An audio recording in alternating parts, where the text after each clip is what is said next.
Fallout Equestria, Murky Number 7. Chapter 26, The Battle of Fillydelphia, Part 1. What was it like to witness the war firsthand? Long ago, I said I'd seen war. When I left the pit with Brimstone, I had stopped and thought to myself that the slave riot was war. I was completely wrong. My naive mind saw the chaos of a few hundred ponies running wild in crowds and thought that it even compared to outright conflict between two superpowers of the wastes. Now I was about to be shown how wrong I was. The Enclave were here and they were going to launch their assault any hour. We'd declared them all independent from Red Eye and Stern, but we couldn't assume that would really work. Not that we had any lack of trouble to handle ourselves. It was going to be rough. We had no idea what was coming our way, but every sign pointed at this being a brutal fight.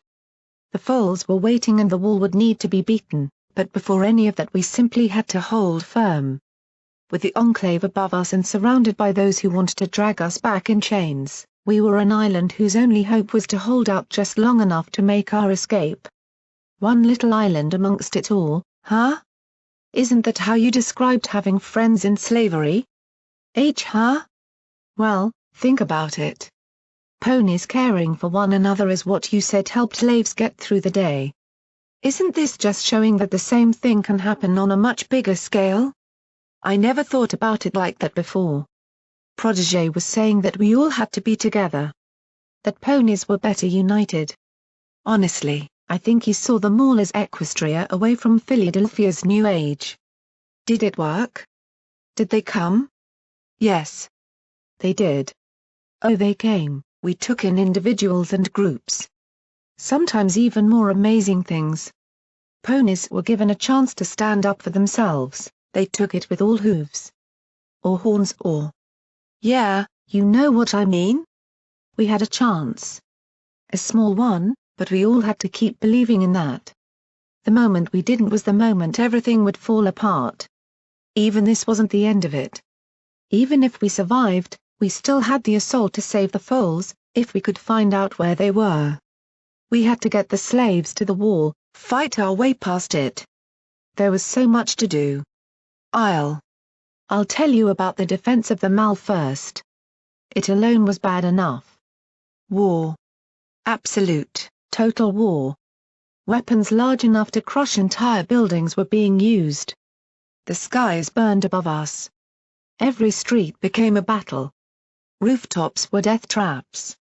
Fire from skyships rained upon us, while those on the ground sought to run us over. Before the end, Fillydelphia would burn and crumble. From above and below. Everything from the clouds to the tunnels would see blood before the end.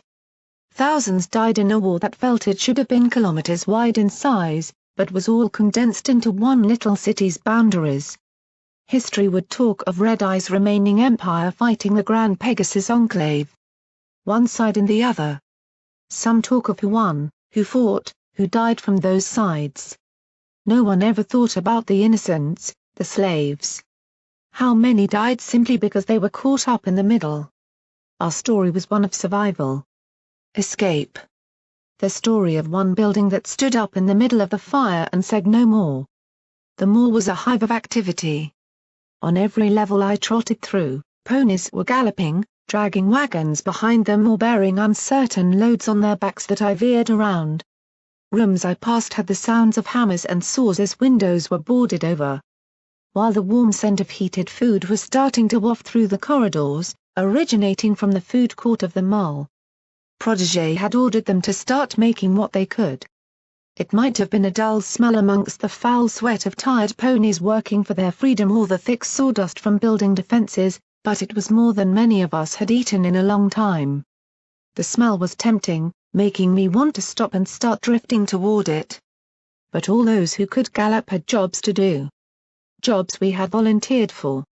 Clusters of less fortunate slaves lay in corners or sheltered rooms. As I cantered past the storage depot, I saw many under blankets or upon filthy mattresses as they reunited with old friends or lost family in the vast area. The mall was beginning to fill up fast. and every pony not directly involved in helping fortify it was trying to find some space for themselves or clamoring for every shred of food or medicine we had. There was a genuine worry about running dry of supplies.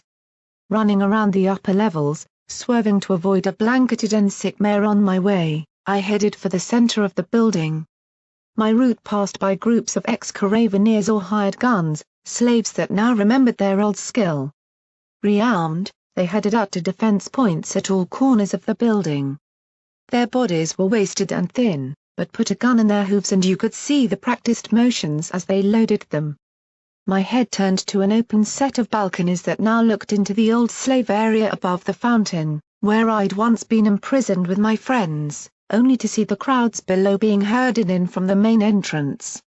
Stallions, mares, a few donkeys even and at least one goat were all swarming through to where I could see a couple of the Mal's old workers trying to direct them to places we still had space. 3 refinery workers were mixing together some components from the kitchens into an hissing liquid of some sort, maybe flammable. I had to skid to a halt as one of them shouted at me to get back from the scalding soup pot they were carrying between them. I rounded onto the stairs and started my descent toward Protégé's office, the alchemical stench from their passing dizzying me and making my rad sores sting. I'd been upstairs trying to organize our own escape supplies in a safe spot, well off the ground floor. So Mepany had been shouting for me, a messenger sent by Protégé. He wanted me to head to his office. Apparently, it was time to hear how this was all going to work. A crowd of ponies barred my way on the floor I wanted as they clustered to collect clothing and blankets, so I kept going down to the ground floor, near to the main entrance of the mall itself to head up a separate stairway to Protégé's office. The entrance hallway was busy, but at least here I could weave me way through. Waving my hooves and shouting frantically stopped any pony trampling over me, letting me squeeze around them into the main corridor near the doors, where I stopped to catch my breath for a second as the outside air wafted in, as thick and polluted as it was. I was running out of breath faster than usual. I really hoped this wasn't a sign of something. Ah! Miss Fluttershy. You have come to join me in this most uneventful of duties? Uneventful? Reap. Squeaking, I felt my fleece being yanked as I was tugged up by a metal claw to be placed on the shoulder of Mr. Peace. Up ahead, I could see the various groups coming in ones and twos through the door. Grabbing on for balance, I looked down at his view screen and shook my head. Protégé wants me to go to the briefing, I was just getting my breath. A war gathering? Much that I would desire to attend. Alas, I will not shirk in the duty you gave me to protect these refugees of the war returning home, for Mr. Peace is nothing if not loyal to his ministry mare. His screen just below me flickered from an excited general to a despondent private, speaking more quietly. Even if there isn't a single insurgent strike or infiltration raid to pass the day. Missiles 6 and 8 in particular are especially disappointed. He let me down, before returning to keeping a watchful eye on the way in. It was right that he was here. Mr. Peace was by far our most powerful trump card in all this. Or ace card. Or a full house? Card games had never been my thing. I was terrible at them. The last time I tried back on the rock farm the other ponies had accused me of cheating just because I'd found that fifth ace in the other slave's pocket and played it. Weren't you supposed to collect cards and use them in your own deck? Excuse me? Excuse me? Can we escape too? Why yeah. We want out. My ears perked up, keeping me from running on. Turning my head, I saw a couple of small slaves tentatively stepping into the mall. They looked exhausted, covered in dirt and muck from no doubt hiding in ditches. The sight wasn't entirely uncommon from those who had slipped their cages or workplaces and made their way to Protégé's promised mile of freedom. They had come in small groups or just alone in a steady trickle ever since the broadcast, before this recent surge as word spread. Occasionally we'd even had to fire some shots to ward off slavers chasing them toward the mall's open ground surrounding us, but since Protégé's excursions to clear the surrounding street the slavers had mostly stayed at a distance. We weren't their biggest priority at the moment, and Mr. Peace was already carving out a name for himself by guarding the incoming refugees. Most were exhausted, desperate and terrified after their run from their pens. Those arriving looked horrifyingly alike most of the time, skeletal like myself, devoid of expression. It was difficult to tell mare from stallion from how worn and abused they were. Stiff blood and mud caked their sides, and many had most of their manes or coats falling out. These last few days I'd felt so separate from them again, out on adventure and missions. It shocked me to look at them and see a reflection of my own body, with all its sores, exposed ribs and sickness inside. It occurred to me how much I stood out simply due to my small stature and wings. More than a couple glanced at me as they passed. Some envy, some hatred. One of them looked up suspiciously at the ponies we had manning the entrance. A couple of ex-slavers, actually. That had been a surprise, as some of Red Eye's workers had come seeking a way out of this too. Given how I knew some slavers treated each other, I wondered if they were at the bottom of the social ladder or if they were just scared of the war. "You can come in, sure. Follow the path to the main hall, we'll get you settled from there and find what you can help us with." Sure thing." One of them pipped up and hesitantly pushed past.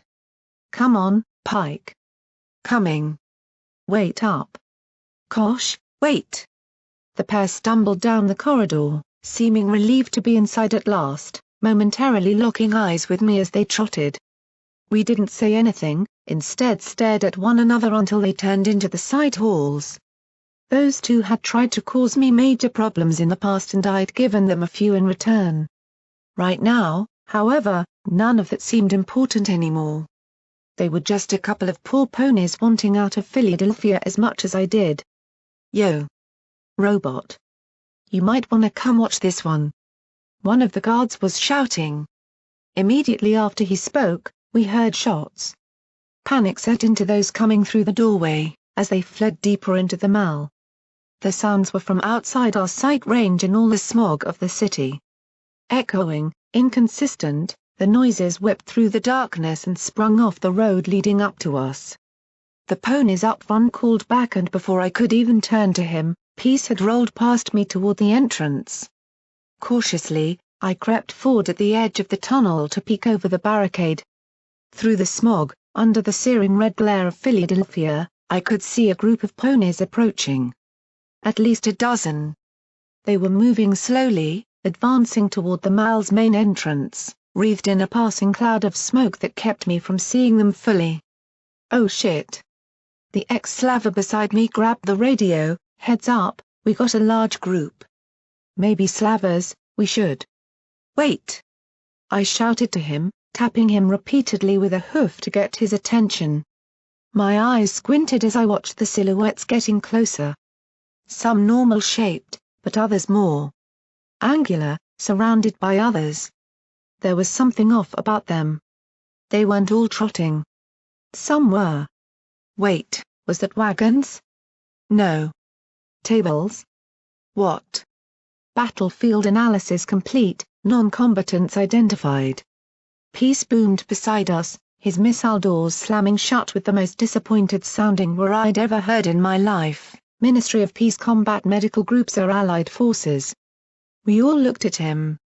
"Ministry of Peace? Combat Medical? What?" Hooves clattered, as Somepony sped up and galloped out to meet us.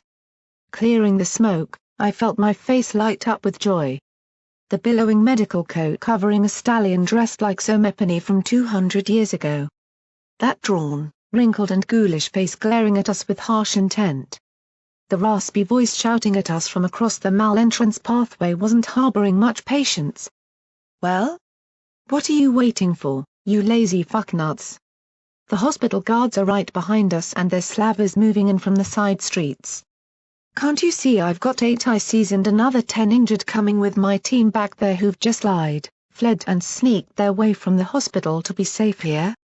Or did you think they were about to perform a lunar-damned interpretive friggin' dance performance of the great Cantalet Alicorn orgy? Get out there and help them in before they catch up to us." The slaver beside me gaped as Dr. Weathervane pulled himself up onto the barricade. Ministry of Peace parameters are of great pleasure to you, Miss Fluttershy. I will assist.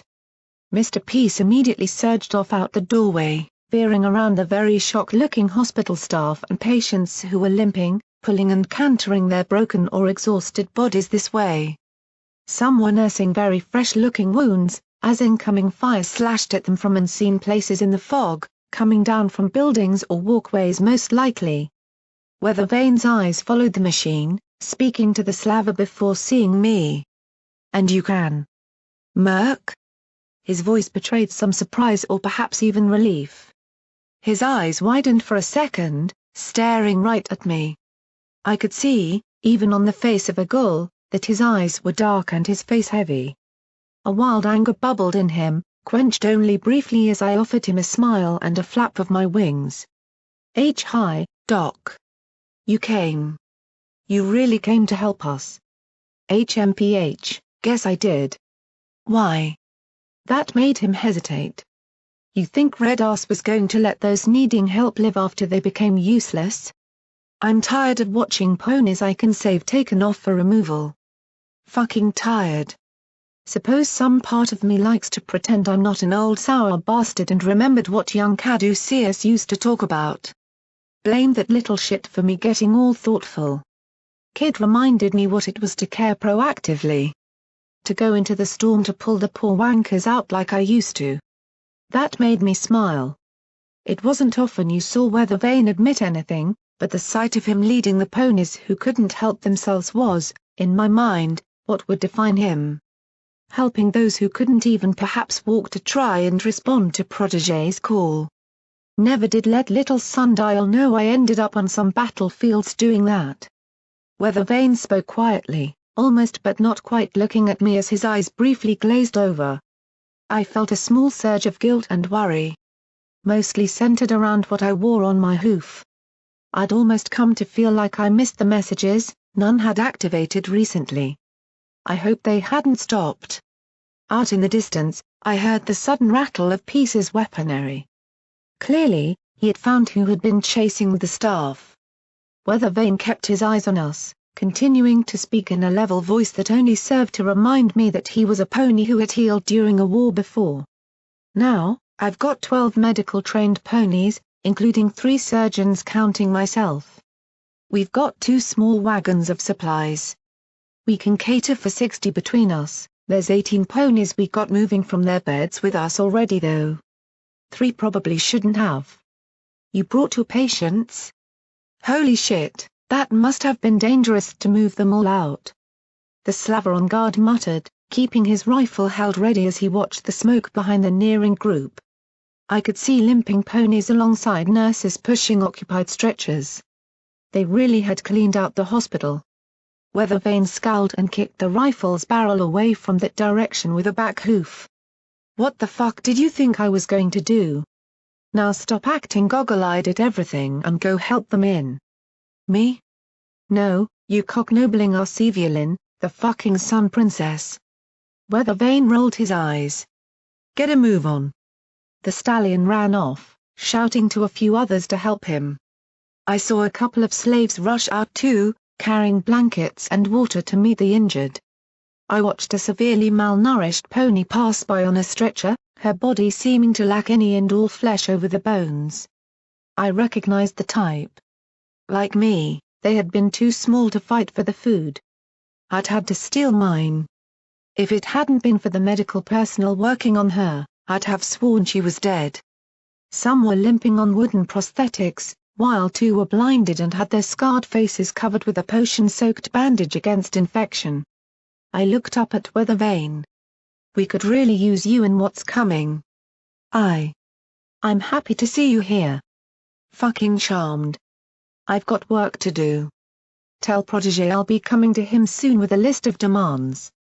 We'll need an area scrubbed, sterilized and set up with boiling water, far from any windows to set up an aid station.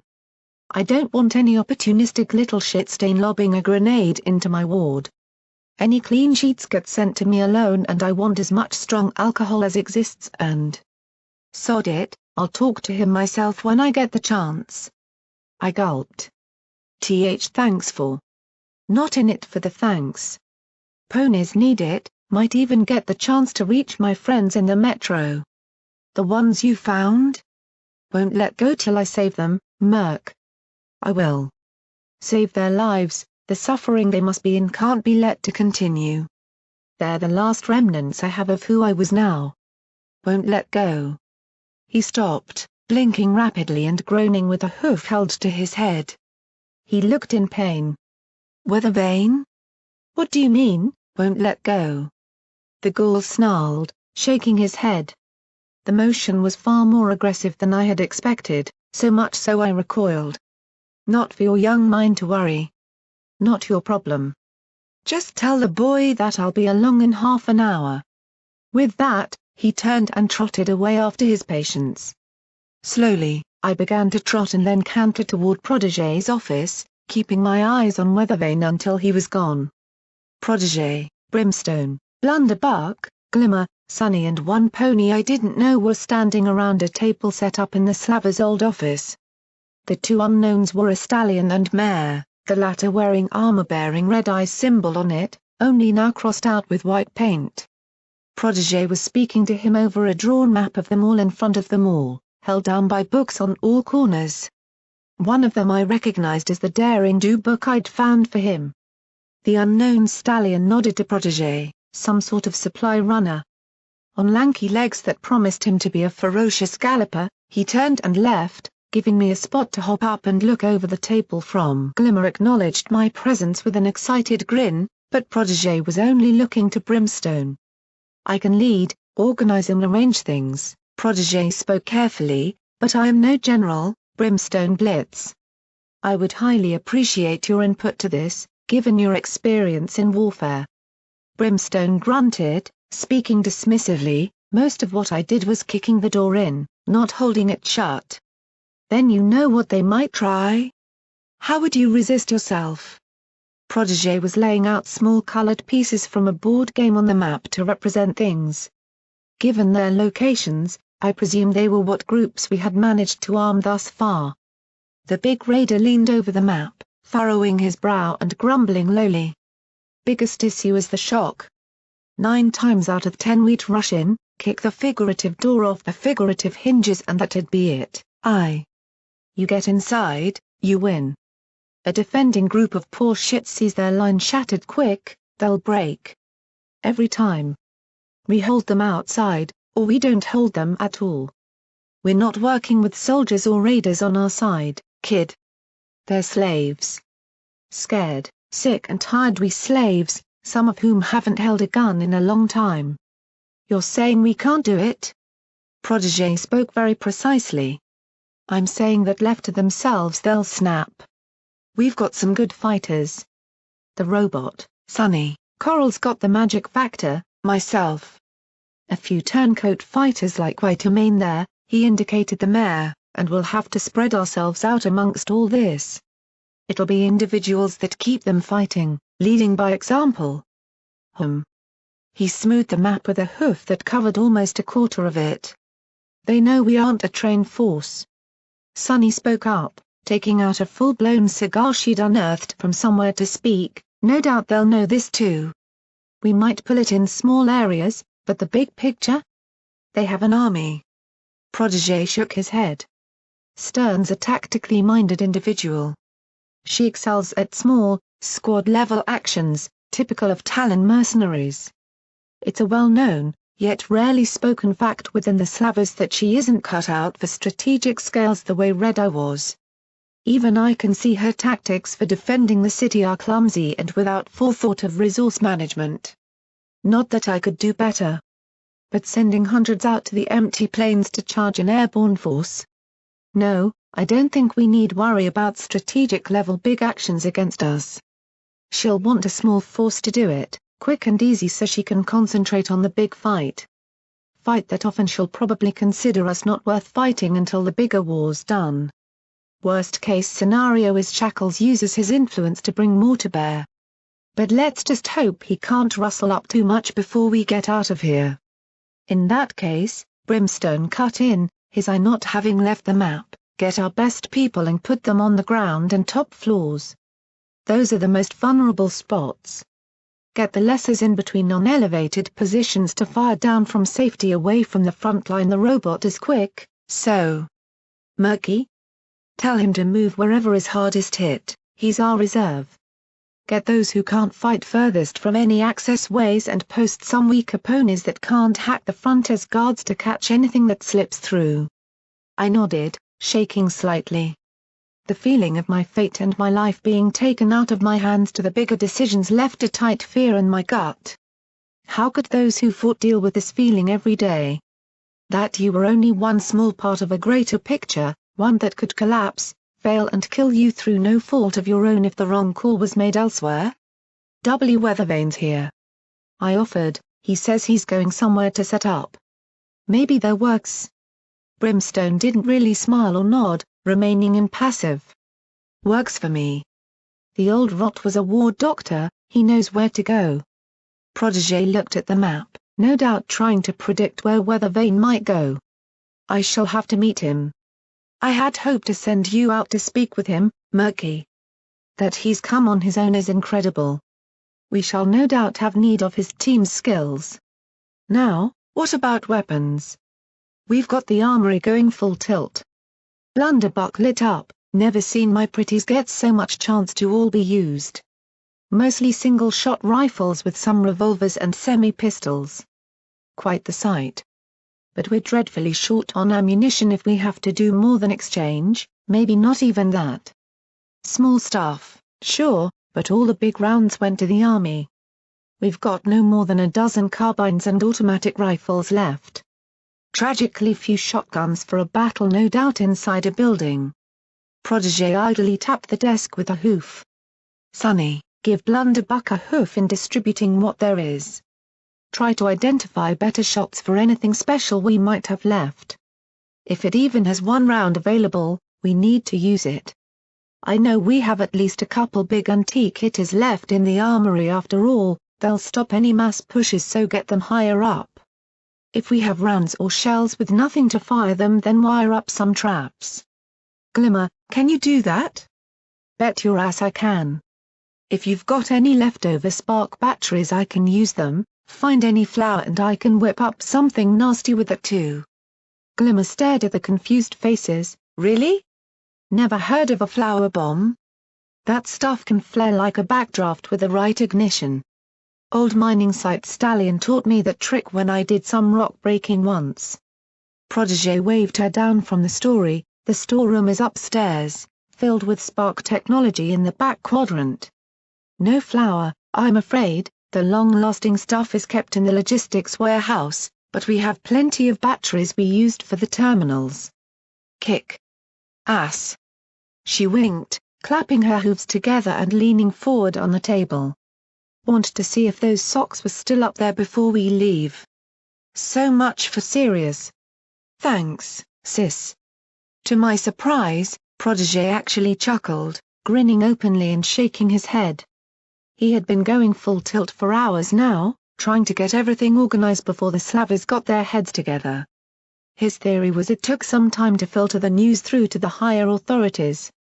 Despite the brief sign of laughter, Protégé still clearly limped from the flogging and I could see he was dying to just lie down for a while.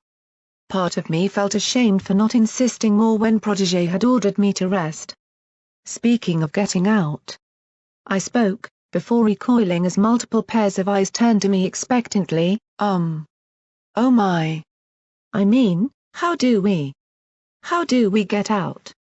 We've got our thing with the metro and all, but you know, it doesn't work with so many. What's your, you know? My voice died out to a whisper. Plan? Protégé took a deep breath, nodding slowly. Yes. That is mostly what I wanted you here to listen to. This is not a subtle plan, but it requires much to work. I do indeed have an idea. He turned, wandering toward the window and stood with a rigidly straight neck to view the sights. Through it, I could see the colossal wall surrounding us, poking over the rooftops. My mind reeled through concepts. Assault the stairwells up to it? Crossover from a rooftop and a bridge? That'd take forever and there was no way down on the other side. Go under? Did a tunnel even exist? That only got me shot last time. It seemed titanic and unassailable. Red Eye's wall was never intended for assault. It was to keep slaves in and keep raiders out. Protégé spoke steadily, looking away from us.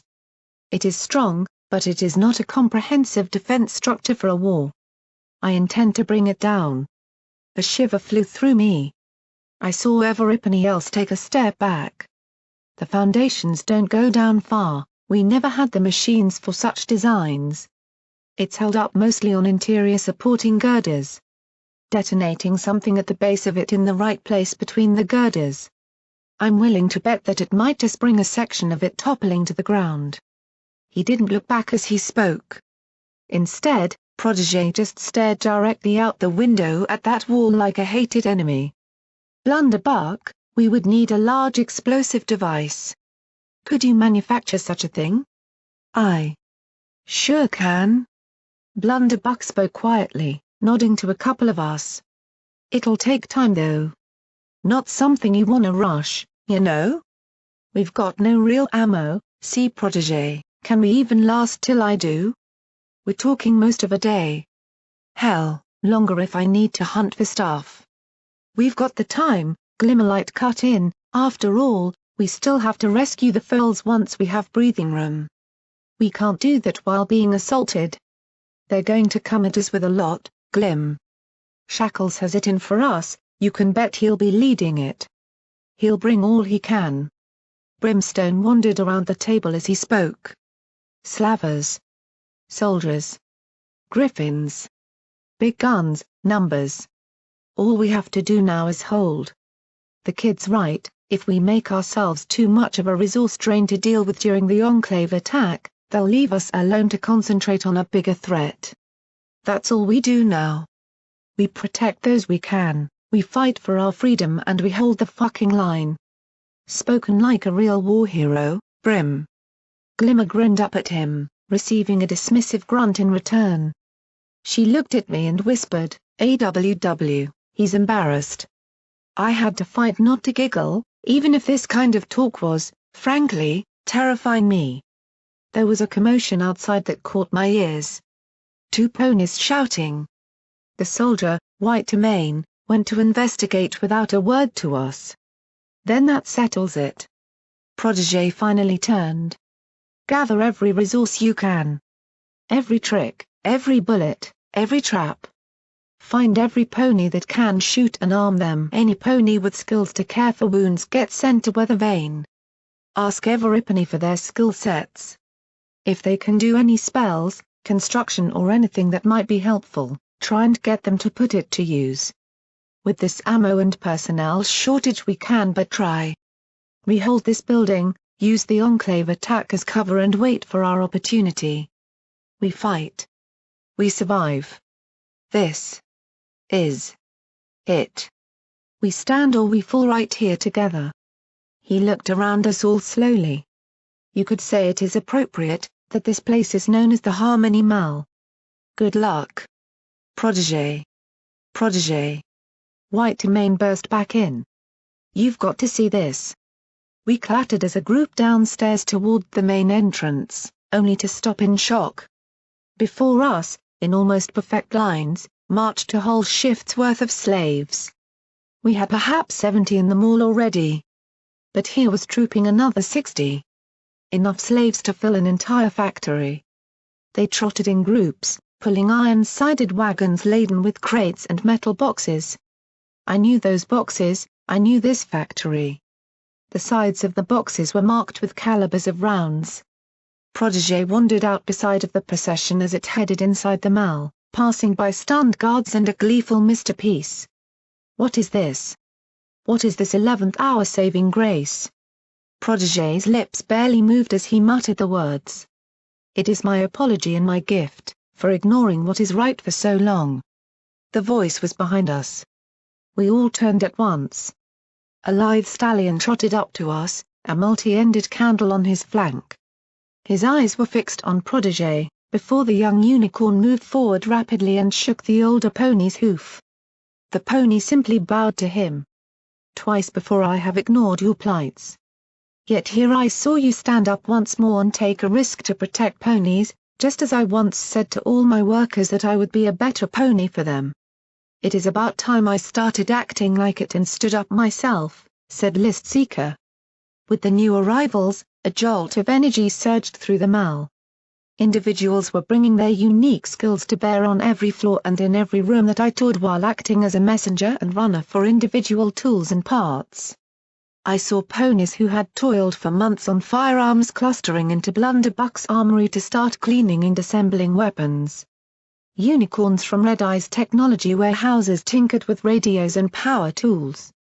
A dozen were summoned to bulk out Weathervane's team as aides. I had to leap aside from two sweating ponies lugging a truly ancient tripod-mounted machine gun up to the second floor. Passing into the main thoroughfare, I saw the main mall floor transformed, with tables bearing organized lines of food, survival supplies and clothing being packaged or bagged. Ponies were preparing to leave, for the dangerous journey awaiting us outside the walls. Those strong enough took picks and drills to walls and windows. List Seeker's workers in particular put an incredible effort into the restructuring with their engineering skills. Doors were blocked off to form choke points on the ground floor and new fire holes were cut into the exterior walls. Concrete ripped from inner walls and cell floors was carried by wagon downstairs to block up the main entrance and the roof had hundreds of pieces of sharpened rebar welded to any perches griffins might try to land on. Sunny days at one point I heard shouting to not go back outside other than the main entrance. She and Glimmer had mined and trapped the old slave camp that surrounded the building to deter flankers. More than once, we had scares. The alarm would go out with a series of blown whistles and the half-organized ponies would need to rush to the windows and walls. We could see griffins hovering nearby, just out of accurate range, watching us through the sights of their weapons. Ponies would rush to the windows, before those spying on us pulled back. Over time, forces began to grow. First a flight of griffins began to linger. Then slavers were spotted out of range in the streets. Soon after, the flow of refugees coming to us began to slow. Then stopped altogether. Thicker rings of slavers were seen surrounding the mall and the streets were observed to have been blocked by upturned wagons. Both Coral Eve and I were standing at a second-floor window to watch the activity and listen to the grating of metal and wood on concrete as the roads were blocked. First the main route. Then each of the side roads. Through my binoculars, I saw 5 slaves under guard handling an old sky chariot to even clog an alleyway. Beneath us, 2 young slaves had just crawled to the main gate, narrowly evading a nastily hidden trap near the palisade wall around the mall. They had gotten in just before the streets were closed by crawling through a waste ditch nearby. I knew how that felt. That's all, I suppose. Coral Eve muttered lowly, her hoof around my shoulders. What do you mean? She means they aren't walling us in, Murky. Protégé trotted to the window, standing opposite us. They're stopping any more coming to join us until they figure how to handle this. Those 2 will be the last. How? How many did we get? I kept my eyes on the new barricade up the street, where gas-masked guards now stood amongst a cloud of foul smog that half covered their position. Including ourselves, less than 200. Naught but a drop in the ocean. Protégé spoke bitterly, turned and immediately moved away with a purpose, striding towards somewhere I could hear ponies trying to set up a small ammunition dump. Watching him go, I felt Coral's hoof tighten and pull me to her shoulder as outside, I heard the orders of soldiers taking up positions to contain anything we might do now. In the sky above, the Enclave remained passive. In breaking away, we had joined the 2 great forces watching each other warily, their hooves resting on the buttons to devastate the landscape and daring each other to make the first move. We were just the flies on the wall. Eventually, we'd done all we really could. The windows were boarded. Ponies were in position, for the most part. Supplies were gathered. Nopany knew was able to get to us. Things were settling. The noise began to drop off inside the mall. Ponies were realizing that the preparation was done. Now we simply had to wait. That was the worst part. The quiet. No pony spoke much, they all expected the next minute to bring the ground-shaking earthquake that would signal the war. Briefly, I even wondered if this was show Sundial had felt waiting for the sirens to go off. Desperate to be with company rather than alone in the grey corridors with my thoughts, I sought out my friends and found Brimstone Blitz in the Mal's old delivery dock. He was directing those ponies who had been placed well off to the sides to keep them out of the way of the true threat on the ground. They were like me, the lower end of slaves who didn't have the strength to do much but cower and survive, so their job was to watch for flankers and other attacks. These ones in here held rifles and sidearms that looked massive on their frail bodies, so Brimstone was a giant amongst them, his deep voice pointing them to where they needed to go. He turned and saw me as I wandered aimlessly into his area, picking at tools and watching the reinforced flooring they were using to create a makeshift gantry to reach the high windows. "What you lookin' for, kid?" Biting my lip, I sat down beside him and shrugged, "I dunno. I'm done with stuff, I dunno. Felt like seeing Everipany." Brimstone grunted and turned away. They say the greatest of generals always toured the lines before war in old Equestria and got their troops laughing. Blinking, I angled my head, trying to see his good eye to let him see me in return. I tried to smile, perking my wings up a little. "You're saying I'm a great general?" "No, what kind of general in touch with his troops in all their rough and ready glory can't even say fuck?" I saw that smirk of his and sniffed hard, turning away. "Seeking to prove it." His leg nudged my side, almost tipping me over. "I just don't funking want to." The sound of the old warlord laughing was like rubbing two rocks together. "You're holding up better than some in here. You've got us to confide in, talk to. Many of these we ponies don't." Found a few of them crying themselves silly with worry in the back, wondering if they'd done the right thing. There's no way out now that we're cut off. No way for them to decide to not get caught up in it. That's a harsh thing to realize, when you want to turn back but can't anymore.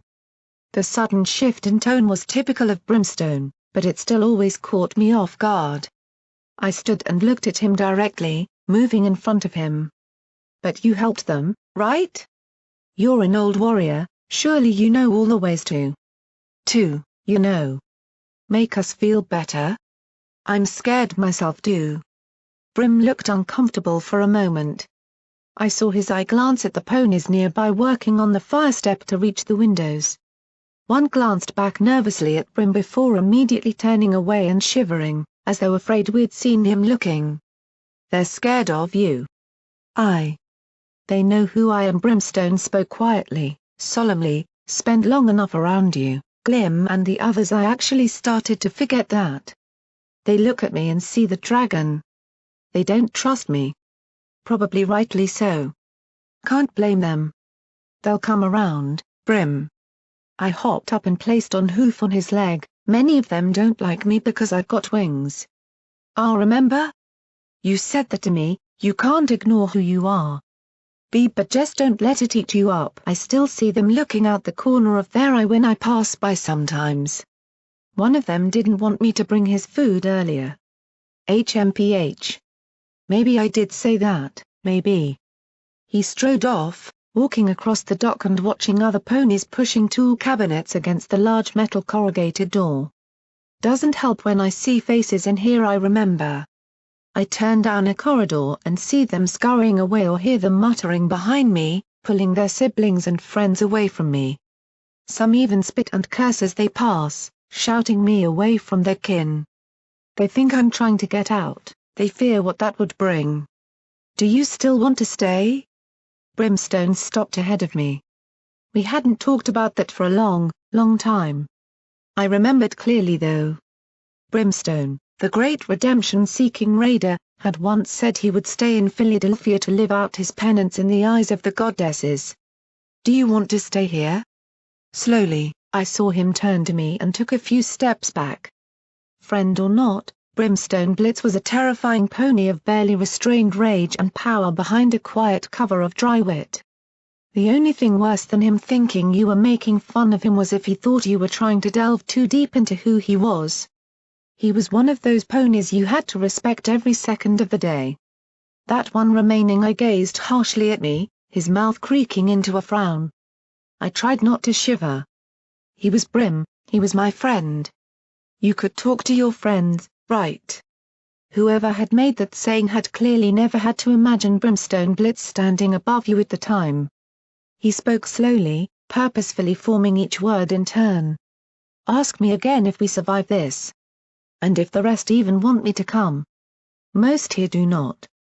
But, who will teach me to say bad words if you don't? I tried to grin, before covering my ears as he burst into laughter that set at least a dozen ponies jumping out of their skin with fright. His hoof slapping me on the back sent me sprawling forward. We'll see if we get through this, kid. Now isn't the time, but it's good you came. I meant to talk to you. Listen to me closely. Brimstone helped me up and pulled me toward the back of the loading bay. He knelt down, an unusual move for him to bring himself to my level before sighing and looking at me sadly. This is war coming, Murk. War. Not the little skirmishes we've had. Absolute. Fucking. War. Ponies die for no reason in it, heroes might die to a random bit of shrapnel from a bomb. Cowards might miraculously catch leaders off guard and gun them down from the back.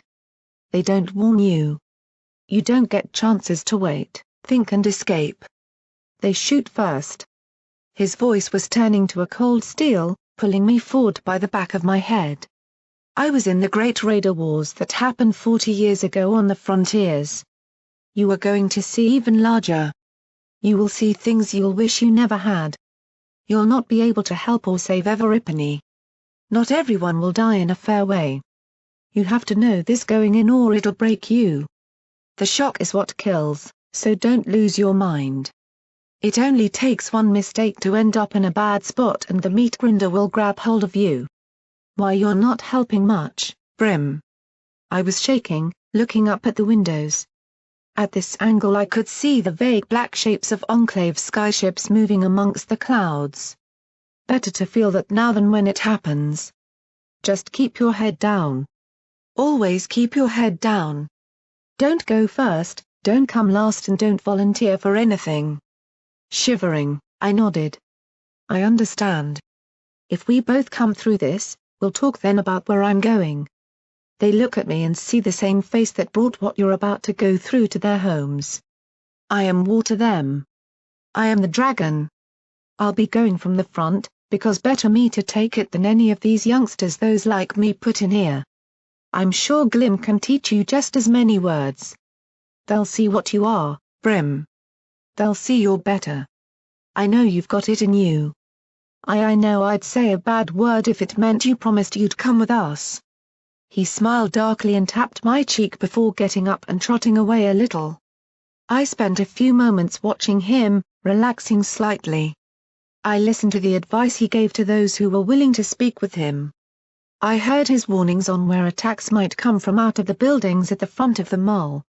I even managed to nervously laugh as he shared a pitch-black joke with an old pony with a huge revolver who didn't seem to give a damn who he was talking to. Then my eyes caught something very, very wrong to the side. Something so wrong, that it drew me out of the stress for one beautifully furious moment. Something that attacked the very core of my being as I viewed what was being done just to my left at the custom-built gantry to the high windows. There. All done. A slave flipped the hammer in his hooves and sat down, looking proud for all the world. Beside him, bits of wood led in a ramshackle stairway to the windows, allowing a pony to fire down on anyone trying to sneak up to the door, a potential weak spot if the slavers knew about it. It was a fantastic idea, one Brim had thought up after telling of how Barb had once attacked such a critical point. Except something was wrong. Something was very, very wrong. Done? I shouted, not even thinking, done? Oh come on. The three ponies turned sharply to me. The tiny Pegasus shouting up had caught them all by surprise. I marched over, wings flaring in anger. You You. Just give me that. All this stress, all this waiting and worry and fear had bubbled up inside long enough that this was the least of things I could do now. I would not let this chance pass me by, one chance to put things right before this all ended. I would not let this horror, this cancer continue. Trotting out, I grabbed their tools, some lumber, and went right up their proud new gantry. Ponies were crowding behind me as I stamped back and forth on the firestep's new upper floor and whacked away with a hammer to drive in some wooden planks to its edge. They muttered, confused, as I got a length of metal wire and started to string it between the poles and wooden stakes I had nailed to the edge at chest height, raising it at the height to stop a pony at the edge. You called this done? I turned and pointed at it with a hoof, waving it at what I was done. What about this? Doesn't any pony think about this sort of thing? Or, come on man, we don't need. I just flailed my hooves. That was it. All this waiting had wound me up enough to just burst. All this talk of war soon, if this was the most I could prevent now, by he goddesses I would. I glided down and landed before them all. I wasn't a fighter or a builder or a techie pony or a tactician or whatever in the goddess's name Brim and Protégé were. But I could do this. Safety railings. I waved my hoof harder at the rough but working ones I'd just added on. It only took me a few minutes and I'm a little runt. What's to stop a pony falling off? Why does no pony think about this sort of stuff? Why does no building have them? This is important stuff and it's so easy to do, so why does no pony ever do it? Is it really that fucking hard? I breathed deeply, exhausted. Every pony stood and stared at me in confused or bewildered silence. Before I felt my cheeks begin to flush as the adrenaline died down. Soon after, I heard some pony snigger. Then laugh, then the entire crowd of a dozen ponies began to roar. Wait. What had I just? Oh goddesses. I had. A huge hoof patted my back and a deep voice chuckled beside me. Knew you had it in you somewhere, kid. I retreated deeper inside the mall. Truth be told, I was, after an emergency bout of celestial apologetic pleading, beginning to giggle a little myself. It had felt quite relieving, venting out all the worry like that. Part of me wished Glimmer had heard. Actually, wait. Perhaps it was better she hadn't, come to think of it. I headed for the Armory. Being deeper inside would let me get away from the unsettling drone of Enclave ships in the skies above. Every time one loomed overhead, I worried it might drop something. Weather Vane's authoritative voice echoed down the corridor. He'd set up in the old staff canteen to make use of its hot water tank. The smell of antiseptic and the groans of ponies emerged from the door when I passed by. Coral Eve was helping him right now, repaying her debt for saving her life with his rad purge long ago, but I couldn't bring myself to enter that place. Medical wards, improvised or not. They made me uncomfortable. Instead, I cantered past toward the crowds passing in and out of the Armory.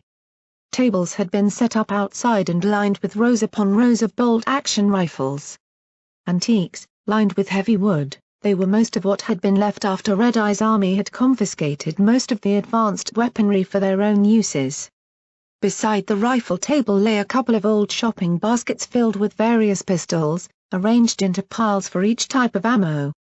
List Seeker was shouting for any hunters, caravaneers or old mercenaries to step forward to get automatic weapons, submachine guns and shotguns. Such weapons would be far more useful in the hands of those with experience or who would be involved in the ground floor's inevitable close-quarter combat. Grenades were being brought out in small boxes, a mix of old equestrian designs and improvised bombs taped together by those working inside the Armory. Metal poles were being cut from scaffolding and sharpened into quick weapons, while clubs and shock sticks were being herded together. An ex-slaver even kept his whip handy while 3 of Red Eye's army had deserted and brought their heavy combat rifles. I'd heard a rumor one of them, probably Whitemane, even had magic rounds that could bypass armor. To my surprise, other slaves than us had produced stolen goods from their cells. Mostly pistols or knives, but there were a couple of sawn-off shotguns and one even produced an entire light machine gun she'd kept dismantled and hidden behind bricks. Goddesses only knew for what purpose. It felt incredible, seeing everything pulling together from the big guns to scrap-build black powder weapons that would shatter after a single shot. It felt empowering, like we had everything, but the reality said differently. We were outnumbered, outgunned. And I'd seen how such a disadvantage had hurt us before. We were working together though, in harmony. That was something at least. Well, mostly in harmony. I couldn't help but hear a murmur about how the turkey got a battle saddle and they didn't as I trotted past a small group. Look, I see your point and all, but you're wrong, wrong, wrong. You're trying to tell me that Equestria's brightest military minds are all idiots who don't know a thing?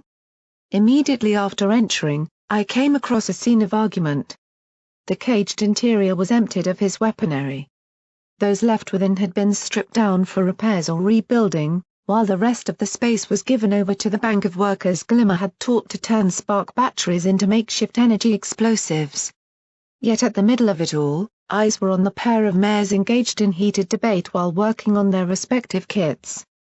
Blunderbuck sat between them, trying to work on a large table filled with components, wires and bags of what looked like soil. The look he gave me said it all. Help me. Look, Glimmer stuck a hoof out, her magic sliding and twisting a barrel back into position below her. Equestrian military rifles were designed to win a war. You think they just cheapoed that stuff? If by designed to win you mean designed by the lowest bidder, iron-shod stuff is just crap.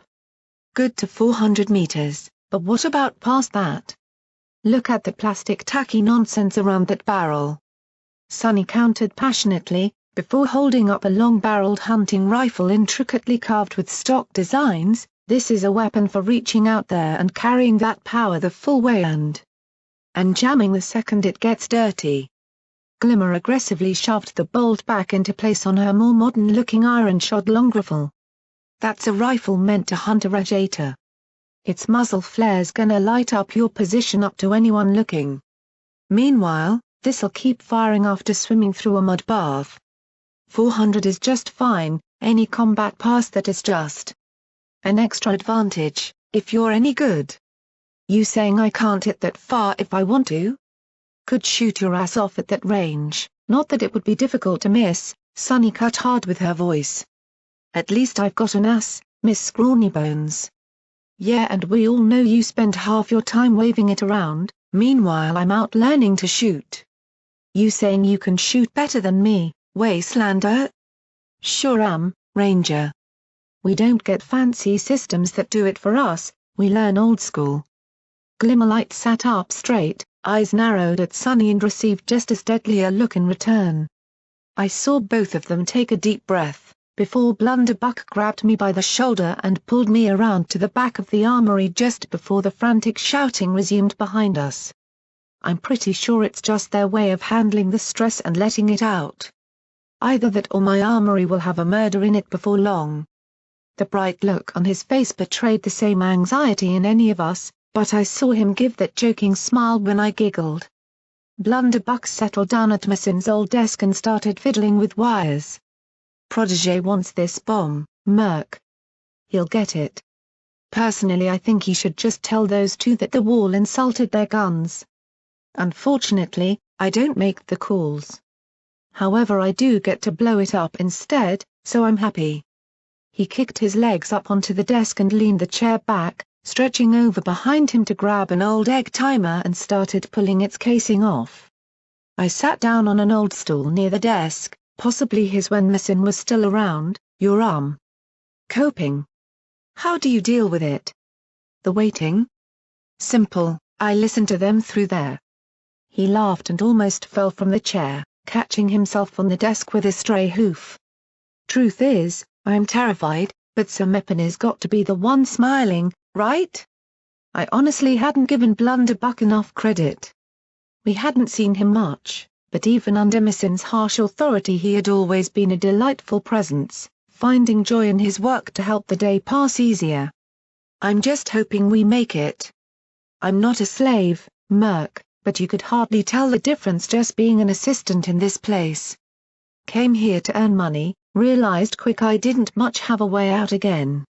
Sorry, I realize I'm complaining to the wrong pony about my circumstances. Sock. I muttered, looking over his shoulder, widening my eyes at the amazing sight that still stood there. A gigantic set of steel ranger armor with a green apple motif and archaic-looking joints. It lacked the flashy carvings and designed metal of the knight-like armors I'd seen rangers in before, but had a certain rugged beauty to it. It had always caught my eye and for no real surprise why. Meant to ask. What's that armor? I saw it every time. That, Blunderbuck waved a hoof back, is my pride and joy. Something we fished out the old wartime ministry and protege won the auction to have brought here. The armor of Mac, I've taken to calling it. Wasn't the first prototype suit, that one's encantlet I think, but damn near to it and definitely the first one that went on public display. I've got the photos somewhere of Applejack presenting it to the crowds in Philly. I wandered around its huge weighted hooves. Compared to the refined and more practical ones I'd seen in the stable, this thing was unwieldy in extremes, not to mention far too big for a pony. It's huge. So was Mac. You ever hear about him? Not really, kinda?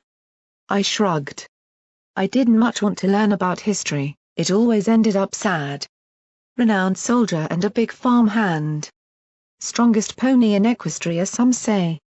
Lost his life saving the princess and was heralded as a hero of the land for it. Also, Applejack's brother. He tapped the armor on its leg carefully.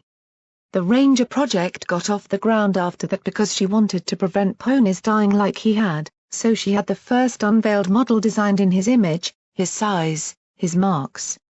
Big propaganda thing of course, but she was genuine about it. Does it work? Tried the generator once, couldn't understand a damn thing with all the wires. I'm a gunsmith and occasionally an explosives wizard, not an art-shot ex-stallion. The papers to operate the armor didn't survive the war. Red Eye's lot tried a few times, we never could figure it out. Far as I can tell, it would work though, if you could power it and knew what you were doing. I looked up at it from the front and saw its blank eye slots looking out across the armory. It was 3 times the height of me, standing strongly on all 4 legs, upright and noble even below the layers and layers of dust that coated its dull metal plates. The imagery of a real hero. I collected my rounds from Blunderbuck, being the only pony actually using such small munitions, thanked him and headed back toward the exit, passing the near-brawling Sonny and Glimmer. They were each holding up different types of rounds and talking at the same time. I was fairly sure I saw 2 ponies betting money nearby. No, this was all too loud. I needed quiet. So Mepany to just sit in the quiet with and let my mind settle. Letting it all out might work for Glimmer or Sonny. But getting worked up only made me feel worse. Hey, Murky. Outside the armory, I stopped in my tracks as I picked out the soft voice through the crowd, before Sir Mepany took my hoof from the side. Mind if we get some air to have a chat? Asked Unity. The roof was, in theory, quite dangerous right now. The Enclave could see you and there were Griffin snipers around, but even so there were a number of ponies on watch, mostly the better shots and those with keen eyes and binoculars.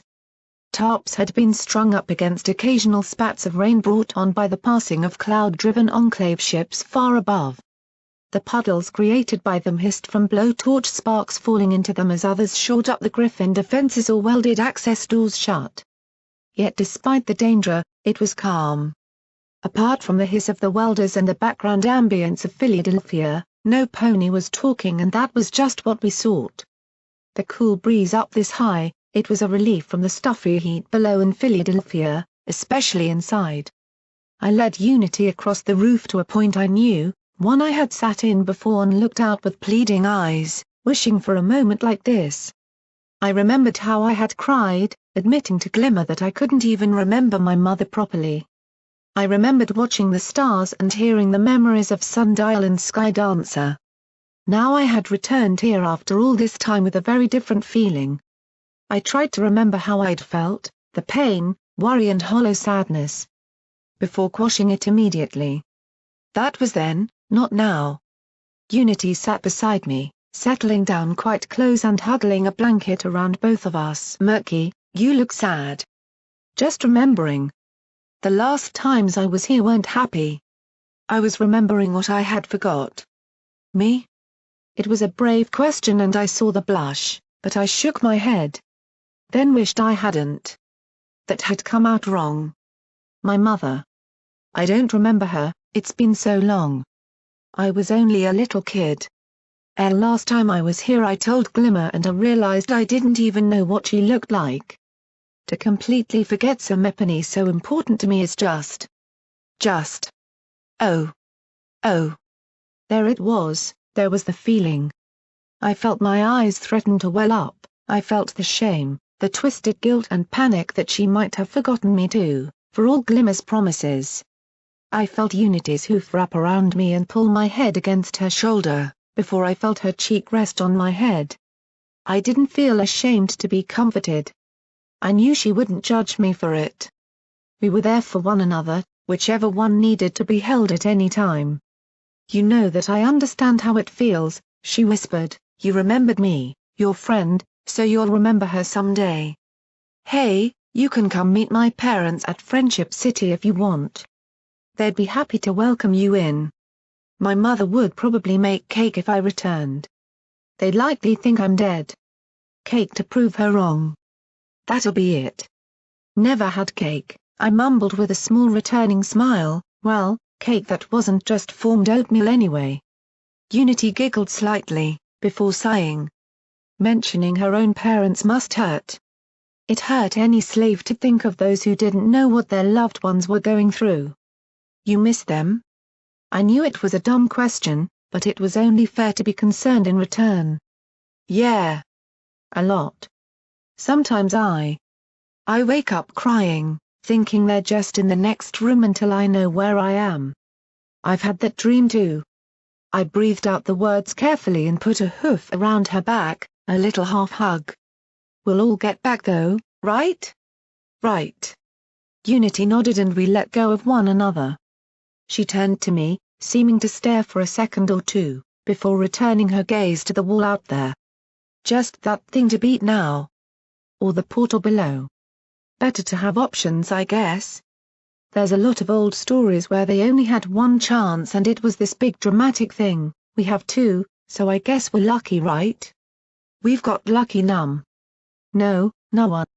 I laughed and lightly batted her shoulder. Not that joke.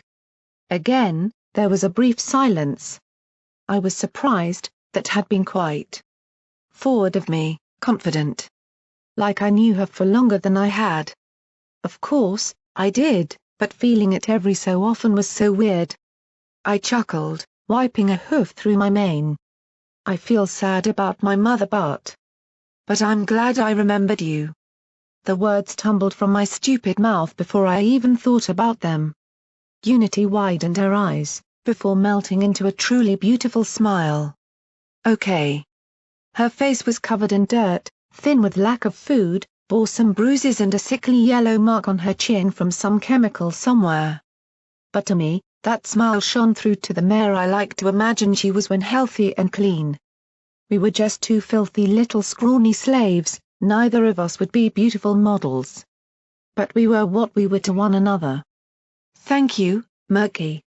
Me too, if that doesn't sound, too simple, she laughed it off, turning away, then back again. Listen, She fell silent, brushing her wavy and matted mane away with a hoof to pass the time. Well, do. You remember the orb, Glimmer's orb she found from us? Slowly, I nodded. The one that has proven to Glimmer who Unity was, who I was to her. Before my eyes, the orb floated up in Unity's hazy red magic. I haven't watched it. At first I was afraid to, I didn't know what to expect so I asked Glimmerlight about what was in it. She told me that it was my choice, that it showed nothing but the truth, nothing worrying or bad.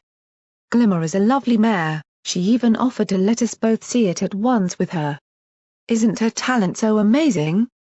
Being able to share those incredible moments with everyone, it just makes such a beautiful thing, a sharing of one's past with those you had it with and. Unity blushed. Sorry. I'm rambling again, you know what I'm like. I know, I giggled. It was fine, I like listening. It meant I didn't have to worry about what I was saying. But I just kept feeling like it was wrong. Like I shouldn't see it. Wouldn't it only be seeing ponies we aren't? I tilted my head, confused.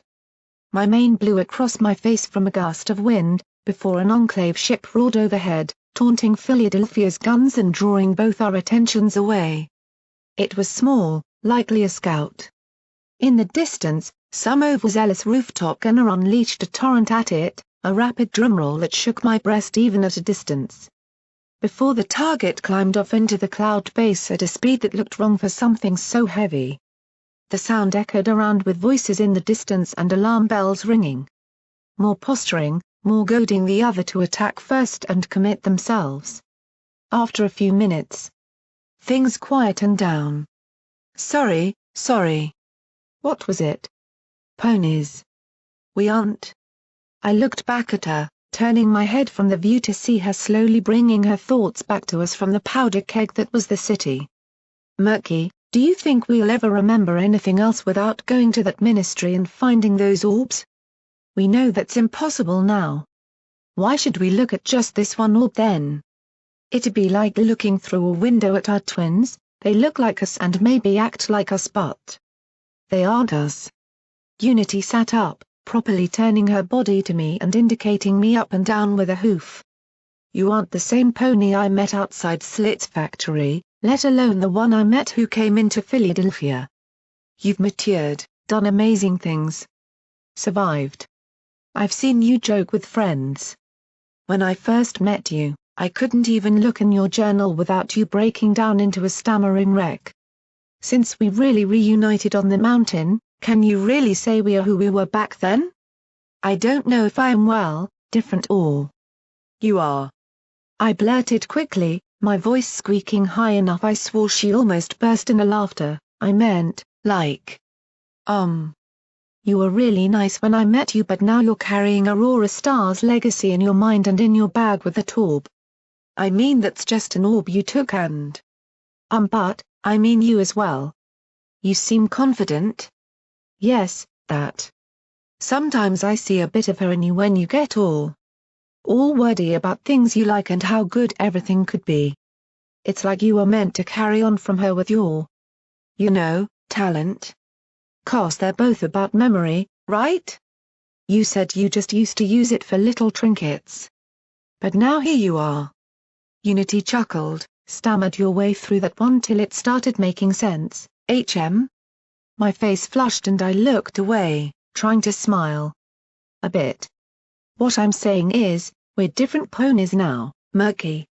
This orb, she floated the sparking shape up, is nothing but a fragment that would try to tell us how to behave or what we should be thinking. Rather than what we do think. Very quickly, I felt my ears grow a little hot and twinge back. I shifted uncomfortably. The area between my wings felt itchy. I think you're a really good friend. Unity blinked a couple times, looking down, then away.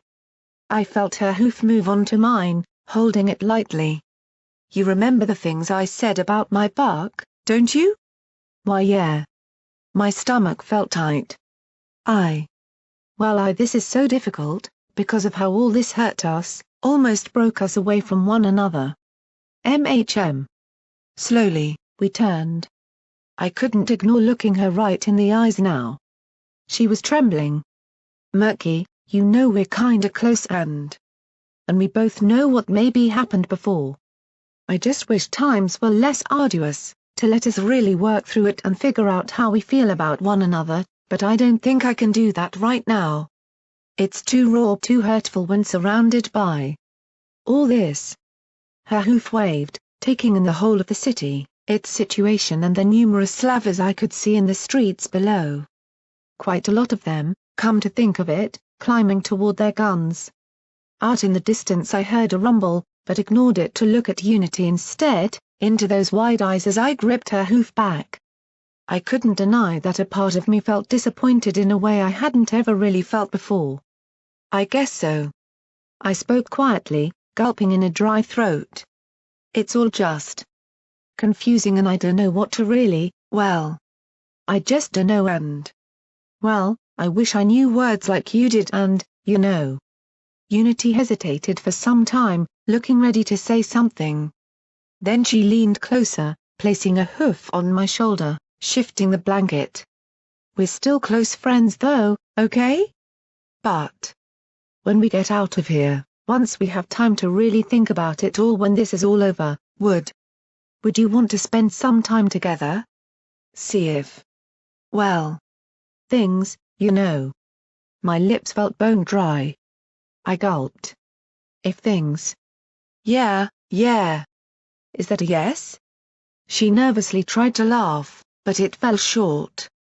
Every inch of my body was fighting in the freeze or flight mechanism. I could feel myself locking up. Confused. Worried. Second-guessing every word she said.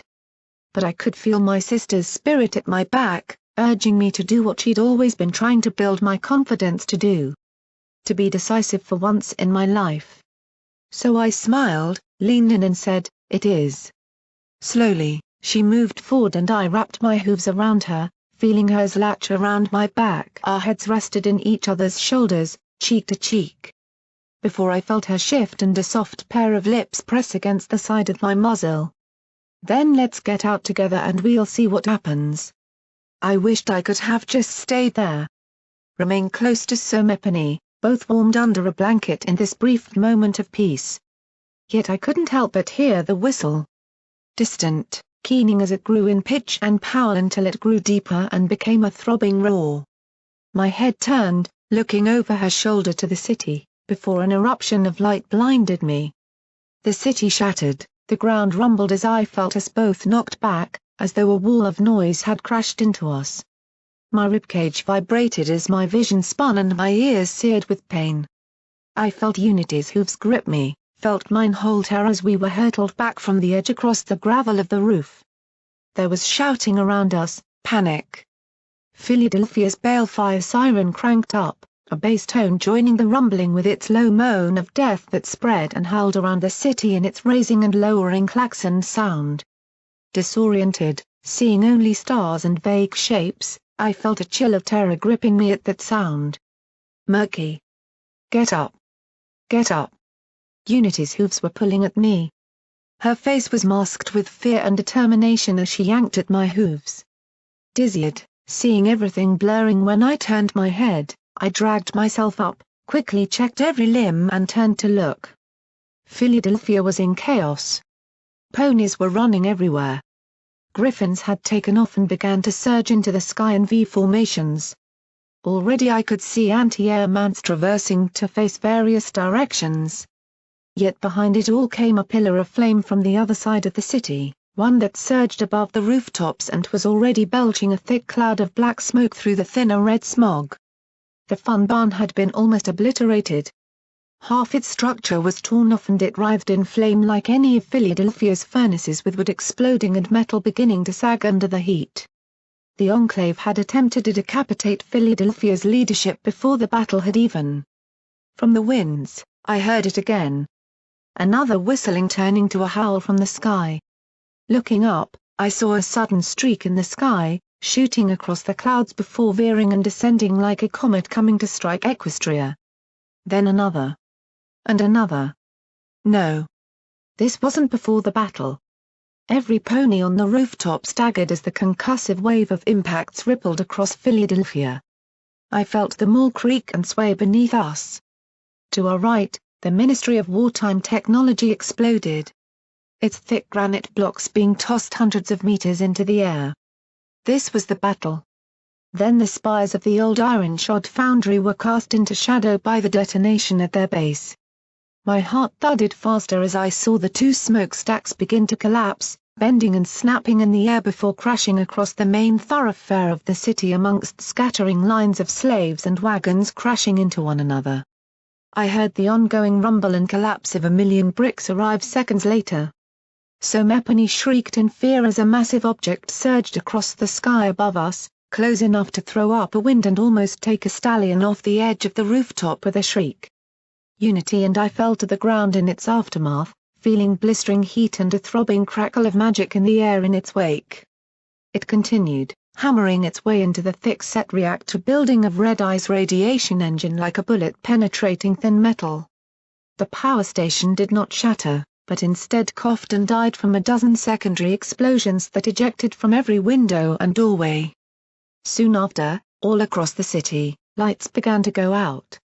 The PA system fell dead in the middle of one of Red Eye's prepared speeches and backup alarms began to ring their shrill tone from factories around us. Only now did I spy the lines still in the sky. Dull orange, fading on the winds yet leading directly to each of the 4 impact sites. The trails coiled, glittering with magical energy before small rolls of wind surged and slapped to refill the dead and burned air in their passing. They drew down from the clouds, their sources hidden away as the Enclave made their preliminary strikes, targeting Fillydelphia's command structure, its weapons manufacturing and its power grid. Then, like enormous butterflies, I saw them. Black ships breaking the cloud barrier and descending, seeming to pull the clouds along, coiling them around their hulls in ways that made it hard to really see their shapes. 2 more of the earth-shattering heavy strikes detonated on the surface, their bone-quaking thumps rolling across the city.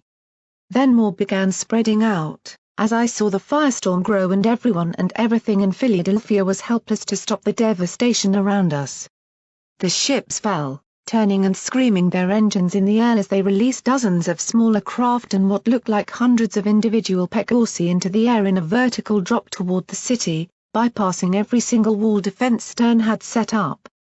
They had offered no warning, striking suddenly and with merciless efficiency.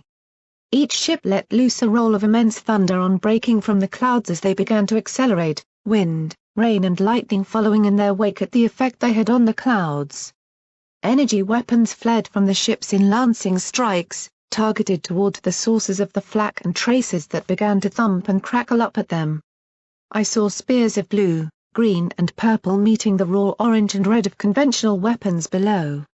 Multicolored blasts turned rooftops to glowing slag that splattered and dripped down the sides of entire buildings, as Enclave precision weaponry struck at individual cannons and batteries. A firework display of grey clouded flak and snapping white fragmentations lit up the sky. I saw one Enclave small ship, shaped like a beetle with armoured housings for Pegasus to pull it, veer and spin in the air, trailing flame before hurtling at unthinkable speeds into a great crane of Fillydelphia and tearing it down in its death throes to pull up a veil of dust and smoke.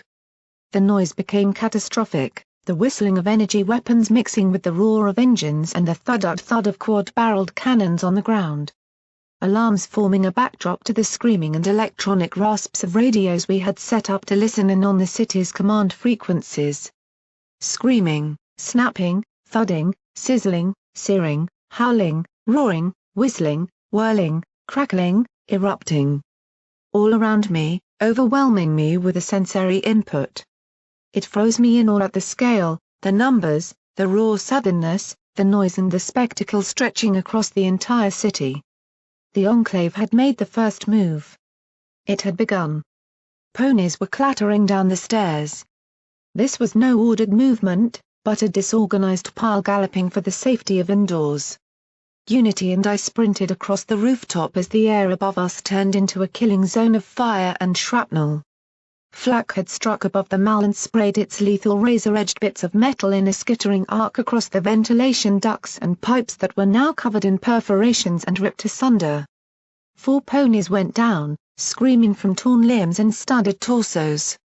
All I could smell was a thick burning scent as smoke washed over us, drawn in by the close passes of Enclave sky wagons and heavily armored, tank-like flying vehicles that stayed low and hunted anti-aircraft batteries. They would surge overhead, blowing everyone's manes out and tossing the unsteady from their hooves. Everipany, get below. One line. One line. Come on. I heard Protégé's voice from the doorway. His powerful tone carried above the rush as he directed ponies aside and into both stairwells. The wounded went down first as he tried to organize them. His revolver was drawn, to what end I couldn't imagine, but he kept it pointed to the sky. Murky. Unity. Hurry up. His hoof waved at us and we pushed past him. I screamed as I heard another flak shell detonate over the side of the mall after trying to hit a passing sky wagon. The airburst of the round sent 1,000 metal shards whistling and skittering off the metal and concrete. The ground shook as another of the massive artillery-like shots hammered down from the clouds only a few streets away. We ran through darkened back corridors, the lights all gone with the reactor offline. Ponies were pushing their way towards the center of the building, trying to stay away from windows. I saw bodies in some rooms lying beside the shattered wood of once boarded up fireholes. The shrapnel had come right through. I felt Unity grab my hoof and pull me into a less crowded side passage, one that I knew led to the old administration office wing. Groups of ponies clustered at its walls, heads huddled. Some were crying, others just shivering in fear as the bombardment of the city shook dust from the ceiling. A group of, I supposed now ex-Slavers nearly collided with us as they hustled in the other direction, carrying boxes of freshly sorted ammunition. Out of our way. Come on, you little winged rat, move. A hoof struck out at me, knocking me against the wall with a yelp. Hey! I heard Unity turn and shout at them. What's your care? One of the Slavers turned and scoffed, the runt's just one of them anyway. Fuck all this. How are we meant to fight that? They didn't give her a chance to answer, galloping onwards toward the front of the building. We have to get to the others. I gasped, holding my side. Their hoof had struck right where I was still healing up. I don't know what we should do, they might. Other than survive. Unity tried to make it sound like a joke, but her face was pale and shaken. I had more knowledge of the mall than most. Taking a longer route avoided the massive crush of terrified slaves who now sought shelter from the Blitz. We ran along the balconies that bordered the main slave hall and past the Armory on our way to the front center above the main gate. I saw Blunderbuck lying on the ground outside his armory and almost panicked until one of his assistants, Slot Show I thought, leaned down to put a wet cloth on the young stallion's head. There were bloody marks on rubble nearby and a hole in the roof from where it had been shaken loose. Blunderbuck, you've got to rest, you're hurt. Slot Show was saying as we came near. Just help me up, get me back in there. We need this bomb. Blunderbuck gritted his teeth and staggered up, supported back inside. He flashed me a grin as we passed by, before wincing at the effort. Sonny and Glimmer left, Murk, they're up front. Go on, get going, I'll be all right. Nodding a thanks, we kept going. We passed the same four who had been cut down on the rooftop coming the other way toward Weathervane's makeshift aid station. Two had gone quiet. I could only hope for the best as we went past them, trying not to touch the stains on the floor from their passing.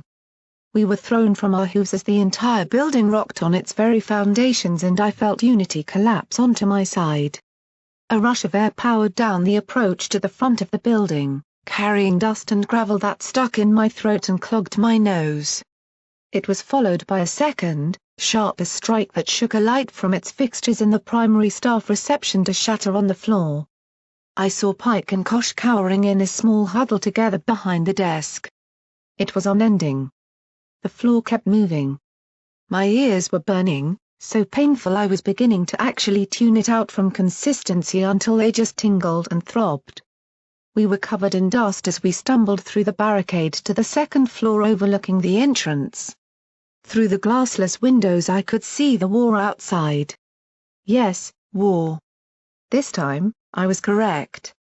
Dozens of parts of the city were on fire, warped by gigantic energy blasts. I couldn't see far enough to witness it all from this lower height, but the sky was quickly becoming a shrouded mess of lingering smoke and colored blasts lighting it from behind, like a colored thunderstorm just over our heads, lit with fiery red from below. Glimmerlight turned from peeking out the window and waved us in, motioning to a heavy block of stones some Epony had lugged up here for us to take cover behind. I didn't even hear her the first time she shouted at us, before ducking as a building 2 streets away from us was leveled. The flare set my eyes seeing bruise-colored false shapes even after closing them and turning away. The sound of the building collapsing got completely lost amongst everything else. Above it, I could see a dozen pinky balloons ripped from the sky, trailing fire as they fell, helpless against the advanced flying machines of the Enclave. Every single one of them had been taken down in minutes, being nothing but giant targets. One in particular I saw speared by a hot red laser, Pinky's face twisting into a demonic and blackened visage as the fire curled the balloon's shape before it disappeared behind a rooftop. Protégé's call seems to have worked. Glimmerlight screamed again to be heard, "They're not targeting us directly." "Could have fooled me." Unity cried out, biting her lip at the cacophony from outside as streaking energy blasts tore down a block over, aiming at a road. "If they wanted this place gone, we'd be gone, hun." Glimmer shrugged and turned to watch the street again. The whirling roar of an Enclave skyship went overhead, one of their fast ones. They would strike and shoot off before you even realized they were there. I'd seen them from the roof, moving in straighter lines before banking off outside the city limits and making a long turn to come back again. The insinuation of how quickly our lives would have been over had the Enclave thought we were trying to trick them became a cold reality for a single moment. "Blunderbuck said you wanted us," I shouted, hoping I didn't sound too shrill in my terror. "Want you where I can see you, Lilbro," said Glimmerlight, her face momentarily darkening. She'd known we were on the rooftop. She'd seen the injured pass by here on their way down. She was worried I'd die somewhere she couldn't help me. It was as simple and as gut-hollowing as that. We crouched down. There was nothing we could do but take cover. Ponies around us stuck behind harder objects and only dared peek through the windows on occasion. The bombing was beginning to make joints and heads ache. The slave camp outside the mall, surrounded by its wooden fenced wall, became a pockmarked wasteland as a strafing run on a nearby building overshot. Mud actually arced up and through the windows from the impact, blinding us to everything for a few minutes.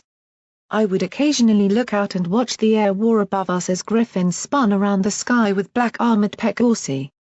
Watching them move in the air almost made me forget for a time that I was trapped down here. I felt a momentary pride in my race. So graceful, so powerful, attacking the forces that kept me held here. A scream from the next room over was enough to draw me out of it. The Enclave weren't saviors. Behind me, Weathervane's assistants rushed by to find them. I recognized one of them. Blood. Something? Bloodshot? I couldn't remember his name, but he'd once chided me when I was first sneaking into the hospital long ago. I kept wondering when it would end. When it would taper off. Maybe an hour, I figured, who could keep fighting after an hour? The hour came and went, as we did nothing but huddle in fear and feel relieved that it wasn't us every time something came down hard nearby. Double that time, as the second hour painfully approached, led me to sitting and praying silently. 3 hours later, with no end in sight, I began to simply feel ill. My stomach was lurching on the impacts. My teeth hurt from clenching too hard. My ears felt numb. The war kept going. Unending. We heard reports on the radio of a colossal clash going on outside the city walls. Stern's voice came through a few times, ordering focused fire on certain ships. Fresh wings of Pegorsi came down as I saw ships travel back to the clouds for repair and rearming. It was as exhausting to simply watch it as it was darkly fascinating to imagine the logistics and communication involved to create something this senselessly brutal. Then the fourth hour went by as we sat still and waited. We were waiting even as everybody else in the world fought for their lives. We could only wait for when it was our turn, granted that small respite that the slaves dying by their hundreds outside were not given. There was a brief moment of tension as the bombing started to come this way, a creeping barrage that moved street by street, leveling a whole block and driving slavers before stopping sharply. The fifth hour passed. So Mepany had got a generator to work and the lights began to flicker on before dying again after a particularly heavy hit near to the building. I saw Glimmerlight holding her rifle tightly, peering out. Sunny sat opposite her, watching the opposite side of the street. For all their arguing, they knew what they were doing together. My body hurt through the 6th hour. 10 minutes into it, Unity had stood up and declared that she was going to the aid station. That she couldn't handle doing nothing any longer. She passed out the door, checking only that the orb was still in her saddlebag as she went. That same group of slavers that had struck me passed by her on the way out, before heading downstairs to join the ground floor guards.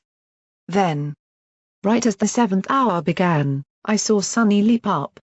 The lever action was ready in her hooves as she pointed it over the windowsill and stared out. Her sudden movement caught everyone off guard, startling others into motion. I looked over the edge of the window, quivering as I saw a refinery belching a sheet of flame 100 feet into the sky from one of its pressurized tanks. Drawing my eyes down, through all the smoke, I saw shadowed figures. From 3 of the roads facing the mall, they came. Other forms were clambering into the buildings facing the front of the mall, the closest perhaps 200 meters away. They were indistinct, vague in the thickness of cloud and moving slowly with heavy weaponry lashed to large saddles. There must have been at least 100 of them, plus whatever was hidden in the smoke. Or waiting in the air. Protégé was beside me, I hadn't heard him come in. My ears were shot and useless, only a ringing coming through above muddled sounds of everything else. Part of me wished this was it. An end to this unbearable waiting. "They're spreading out," Protégé commented as they did indeed begin to move to surround us. Some went north or south to cordon the mall. I saw observers with long spotted watching us directing them. The main force however advanced almost in formation, as though seeking to intimidate us. At least to me, it worked. A feeling not too dissimilar to vertigo was welling in my mind. We had around 150 refugees, sure, but perhaps only 80 could fight. They had almost twice as many fighters as us, heavier weapons and no doubt Griffin support.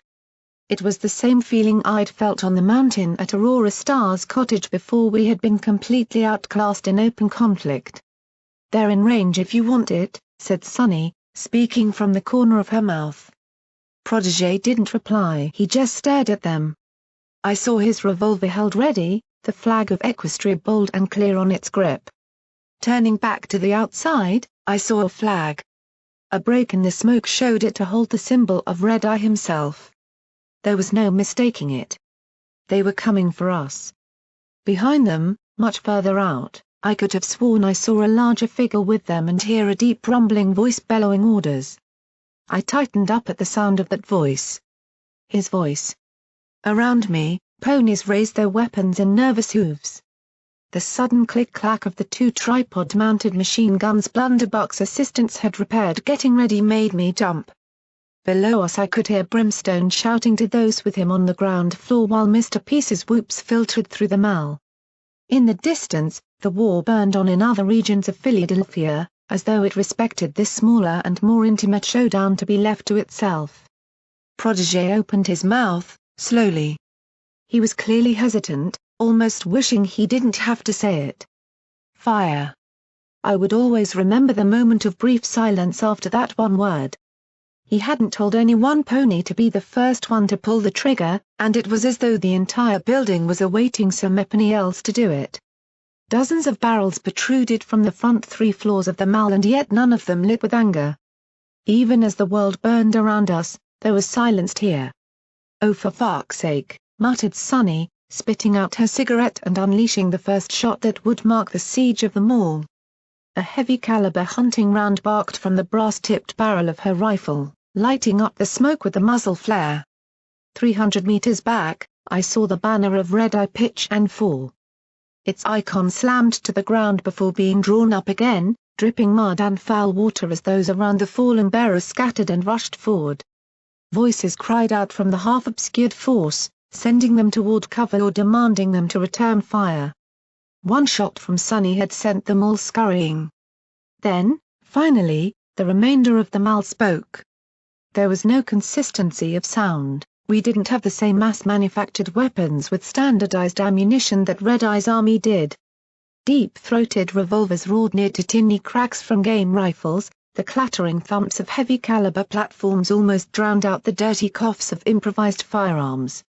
The front of the mall opened in fire, the 40 ponies we had on the front floors raining shots down upon the advancing force in the main street. Heavy black figures were pitched from where they stood, others sent tumbling as they ran for the buildings either side. Some crawled, others got back up and limped. The stitching trail of our largest tripod-mounted machine gun chased and harried those who dared move, carving a line in the tarmac. Sonny's rifle opened up a second time towards a target I couldn't see. The deluge was far too great to keep track of, yet I could see perhaps 8 bodies left in the street. Something pinged behind me, a shard of the wooden door frame blew out as rounds began to snap back at us. I felt hooves grabbing me, pulling me behind a thick block of stone as return fire began to pick up. First sporadically and then growing in weight, the slavers and soldiers outside had gotten into cover and were starting to bring their own firepower to bear. Hold them at the buildings. Don't waste your ammunition. Fire at targets if they push. Fire at targets. Don't waste. Protégé screamed to the entire floor from behind me, his hooves having been the ones to get me out of the line of fire. The shout went down the line. Glimmer repeated it before I heard 2 other slaves further away bellow out loud. Our ragtag group of slaves were clustering at the windows, ducking out to shoot and pulling back as shots whined and whistled through the gaps into the walls behind us with thick slaps or vicious ricochets. Somewhere behind me, I heard a scream of pain and a voice crying out for a doctor. Distantly, I could hear Brimstone's thick voice echoing up from the lower floors shouting much the same thing. Protégé got up and crawled his way to the windows. Without having much to understand, I followed him and took a place beside my sister. She was tracking targets almost mechanically, poking out and following for 3 seconds before firing and hiding again. Her rifle clacked and rung as the bolt moved and clattered new rounds in from her magic. Outside, I had lost sight of most of the attackers, but compared to the inconsistent sounds of our scavenged weaponry, their response was distinctive with crisp retorts. Bright flashes come from the sewage ditch surrounding the mall, or from the lower floors of nearby apartments. They've stopped advancing and gone to ground. Glimmerlight shouted over to Protégé as he was just seeing for himself, I don't think they expected this kind of firepower. Thanks Seeker for the ammo to do that, Protégé cried back, watch out for any pony trying to flan. Sonny stopped and stared, peering intently toward the slavers, toward the opposite roof 200 meters away at the edge of the Mal's wagon park, just over the street from the palisade wall Shackles had built. I could see something too, 3 soldiers pulling something up and... Shit. Heavy. Heavy gun. Sonny threw us down, tackling into Glimmer and I. Protégé turned to the line of ponies across this floor. Everypony get do. It drowned everything. I'd seen them before in the factories, those long-barreled and thickly built land hammers as they'd called them. They fired the same rounds that the Talon's anti-machine rifles did. Only at a rate greater than 10 of those mercenaries could manage together. Every shot was like the step of some legendary giant beast, booming and almost irregular, like the heavy machine gun wanted to fire as fast as it could and refused to stick to a pattern. It unleashed its fury upon the Mal. The walls and windows exploded inwards as hoof-sized chunks were torn from wood, metal and stone. I heard screams of terror as ponies hit their heads below hooves or galloped for the rear rooms. I felt pebbles and splinters wash over me at the heavy machine gun's rampage upon the architecture. I saw its line of fire travel down the length of our floor, crashing through the wall like it wasn't there and pulping 3 slaves that it traveled across. They didn't even get to cry out and my stomach turned as I saw the effects of those rounds on a pony's body. The stench of gunpowder and rock dust filled my nostrils. I could see some ponies getting up, valiantly trying to send some fire in the gun's direction, including Glimmer. They were sent diving for concealment as their muzzle flares drew its attention. The heavy desk I had once hid behind during the bombardment was torn into 1,000 pieces and sent rolling back down the hallway. We didn't stop it. The Landhammer decided to leave us alone and focus on a lower floor as its crew swept it across the building, trying to discourage all outgoing fire. Gasping for air, I got a mouthful of dust set and erupted into a spasm of coughing. Shaking, feeling my rough throat lance in pain, I pulled myself to a window for just a second. My nose was bleeding, I didn't even know why. Pulling myself on instinct to a window for air, I caught sight of deep red tracer rounds whipping through the smog to lacerate the other side of the building, 30 feet away from us. We had held their intimidation, but now their battle began in earnest. Below the cover of their massive weapon, I saw dark shapes move from the houses that faced the mall and begin to gallop forward with belted commands. One group of 12 even tried to go further into the exterior slave camp, until one of the tripod guns sent them diving backward again into a sewage ditch. I could see a group of them moving to the right in an odd direction, before I remembered that place I'd seen Brimstone, the delivery bay. The words caught in my throat amongst a coughing fit as I struggled to shout a warning, that they were using this lapse in our fire to rush across the road in the open while Everipany was still recovering or hiding from their huge cannon. I saw the flash of the rocket just too late to get Protégé to radio a warning anywhere. It streaked out from where they'd moved to and whistled its way into the right of the mall. The eruption blew out the upper floors and sent entire chunks of masonry collapsing down. We'd had ponies in that area. A good dozen to defend the approach to the delivery doorway where wagons had once gone in. I couldn't see them from here. But I could see the smoke belching from around the corner. Seconds later, the sound hit us and thudded through my bones. My lungs hacked and wheezed, before I finally gave up and resorted to just hitting Protégé with my hooves and pointing frantically. He glanced and saw smoke pouring from inside, took a second to think and then spat to clear the thick dusty mush from his mouth. Glimmer light. Sonny. The delivery warehouse is hit, they're moving on it, take a few with you. The two mayors didn't argue, for the soldiers were already beginning their attack. Sonny pointed to a few ponies at the back and whistled to them to follow while Glimmer lifted a pair of saddlebags from the end of the room I knew contained ammunition. One of them floated to my back. Come on, lil bro. Stick with me and stay back from the worst. We took off as I heard Protégé's group at the front fire again. We ran down the front of the mall, leaping the debris the heavy gun had left and diving to take cover as it rattled over the front of the building again. My mind was whirling. The gun, the assault on the front, the flank attack, the bombing.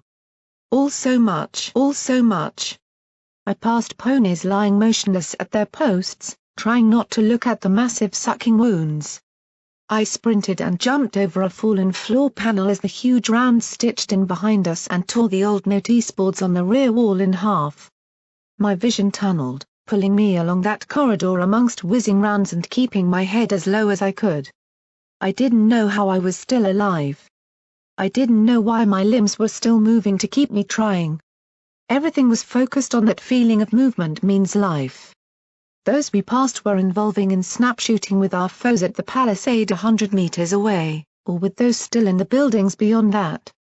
Whoops of success followed those moments when I saw a Slav or soldier tumble in the mud and cease to move or snap backwards from a windowsill. One old stallion we passed seemed to be making a kill with every slow shot, holding a single-load rifle in his magic like an old gamekeeper. Two young bucks beside him followed his every motion, taking his lead, holding 5 soldiers behind an abandoned wagon in the road, stopping them from rushing the bottom floor of the mall. It had too many empty glass shop windows on the ground for us to let them get anywhere near us, and Red Eye's army knew it. We emerged into the delivery station, that same tall room with a thick corrugated door deemed too heavy to ever lift again. I remembered the large wooden platform above the doorway, where ponies had been posted to keep watch from. Only now. The missile had torn a hole through it all. 8 feet of the upper wall and doorway had been blown inwards, dropping fragments of the outer structure all across the long wagons below. The platform had been snapped in two, leaving a 5-foot gap where the impact had been. Like a buck to the gut, I saw 10 ponies lying strewn away from the location they'd been defending the door from, unmoving and some torn to literal shreds that painted the floor behind the door. Trying my best to look away, I saw another 3 were hunkered down in cover, screaming as unending fire tore and fizzed past them. No pony was defending anymore, the missile had broken them. Sunny turned and rattled up the half-wrecked platform stairs to what remained the upper level and shoved the nearest pony up there out of the way to fire her weapon around the hole. She wasn't taking any prisoners today. Get up. Get up and fight or they'll just run over us. Her back hoof lightly kicked at the ones who had been pinned down. Come on. Glimmer slid into cover on the opposite side of the door to Sunny, nodded and they both leapt up. I took a chance to peer out and realized why the others had been so scared. They were only 50 meters away and closing. A dozen slavers and soldiers, firing as they came with the lead ones charging right for us. Behind them 2 gas-masked soldiers were preparing another missile. The rest kept their fire up and I heard the others, and myself, squealing as we all had to duck again. Rays of red light were puncturing through the wrecked door in little pinholes, but most came roaring through the enormous hole above it. I tried to help out, to bring Rarity's grace to bear, if only to make us seem more powerful, but Glimmer shoved me back down with a determined hoof and shook her head. You stay safe. Not this time, just hand out the ammo. The other 3 ponies had gotten themselves organized. One of them took my place as I went to the back and did the literal 5-second job of putting ammo on the ground for them before just having to sit under cover. Safe while the others fought. I wasn't sure how I felt about that. Where? I or. My ears pricked up. The scream had come from nearby. Looking up I saw a badly wounded buck lying on his side with a thickly bleeding shrapnel wound on his left hind leg. I'd thought he was a corpse, but under a heavy saddlebag load, he was stirring again, waking up and finding himself in great pain amongst the corpses left on the floor from the missile. He was also still lying in clear view of the slavers through the giant hole, screaming as he tried to move away from the incoming fire. Yet the enormous weight of his saddlebags kept him pinned on his bad leg. Glimmer and Sunny saw him, but they were trying to hold off soldiers not 20 meters away. He should have played dead, laid still. But he was delirious in the agony of waking up to raking shrapnel wounds and turning himself into a target. I'd been that pony left to suffer far too often to leave so many else like that now. Charging forward, hearing Glimmer shout nearby, I leapt the rubble in front of the breach. Whether any shots came near me, I didn't know, but I heard enough of them as I passed in clear line of sight to every pony outside and rolled to the other side of the pony. Grabbing his clothes in hoof and mouth, muttering an apology for the harsh movement on his injuries, I skidded my hooves and did my best to pull him back into cover on the opposite side, my wings thrashing as though trying to provide extra power to pull. He was heavy and I was weak-bodied, but he seemed to get the idea and his good limbs thrashed to crawl even as he hollered and gasped in pain. 2 shots skiffed off the floor, driving dust into my eyes and making them water. I was doing it. I was saving. The 3rd shot streaked across the skin into the pony I was saving, opening a gash before the round pinged into the back of the storage area. Their cry hurt me. The helpless, horrified wail they made drove right to my core. The tears on his face spreading across dirty cheeks clear as he poured and begged for me to help him. Sunny leaned out to cover us, before she cried out and swore enough to inspire Weather Vane. A smattering of buckshot had reflected off a bit of rebar and tore into her shoulder, tossing her back. Rolling back into cover, I saw her hissing press a hoof over the bloody mess it had left, tearing off her top sleeve with her mouth to try and tie it down. I tried to do the same for the pony I was with, pulling the heavy load off his back the moment we were in cover and tearing a part of his clothing to hold over the rushing blood. Seeing us out of the line of fire, Sunny got back up, blood still leaking from below the makeshift bandage but running on enough adrenaline to keep going. Then there was a rush of noises, ponies shouting and screaming as hooves clattered outside. Here they come again. Come on Everipony, defend. Sunny cried to them. Keep that launcher's head down. Glimmer shouted after her. A desperate action ensued. Yet Sunny and Glimmer left me in awe as I witnessed them hold the breach and inspire those around them to pick up the fire again. The slaver advance stalled and the launcher's head was indeed kept down from the accurate fire the two mares put out, their high-powered rifles barking in turn as the other reloaded. It was a moment of everything balancing on a knife edge. Any moment I expected the missile to hit. Any moment I expected them to get close enough for grenades. Any moment I expected the 5 ponies defending against what seemed to be 20 to take more hits. Yet somehow, they held. They're pulling back. Glimmer's shout was a relief to the soul. I dared to look up from the moaning buck and saw the fighting retreat still going on. The warehouse flank had pushed them back and we'd saved at least a couple lives. Well, Sunny and Glimmer had saved, I'd only really done one thing. Launcher's back. My heart skipped a beat as I turned, looking through the hole. One soldier broke cover and aimed a heavy saddle with a long tube on it directly for us. Both Glimmer and Sunny fired at once. The shot was long and Glimmer's bullet went wide to spank off an old signpost. Sunny's slammed into the slaver's chest, sending the rocket mare careening forward onto her chin before lying quite still. The missile screamed as it fired and soared into the sky, arcing backwards and away from the MAL-ABD, passing near to a fast-moving Enclave ship before being vaporized mid-flight. Intercepted by some sort of Enclave laser defense system. Its fragments peppered back down on the ruined approach to the delivery door, where the soldiers had now departed from. Told you, iron shit can't do range. Sunny tiredly muttered with a slight grin as Glimmer's curse of annoyance as they both relaxed and gazed outside, thankful to be alive at all. The slavers had been waiting. 2 leapt up, automatic rifles training on us. I felt myself freeze up. They'd been hiding in the dead, waiting for our guards to be down.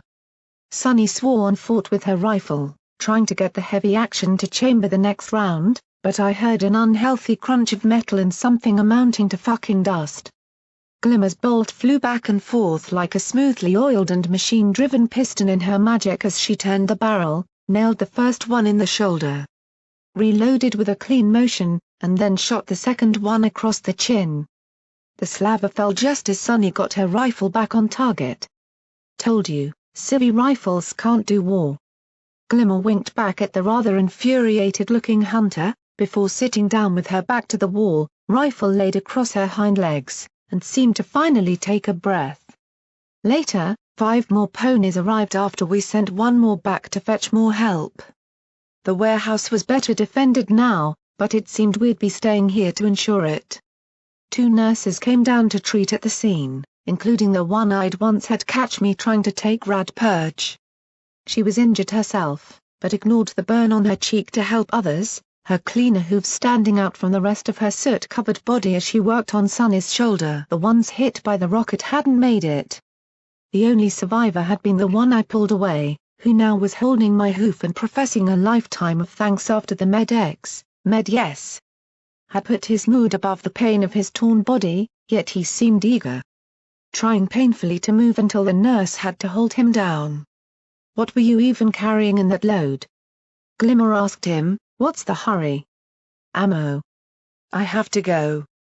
The roof lost this to the bombs, they need it now, they said Griffins were coming to attack." "IURGH." He clearly wasn't going anywhere. His back leg was shredded and his torso had a horrid hole in it. Without the medicine, he'd still be screaming. His war was, for now, over.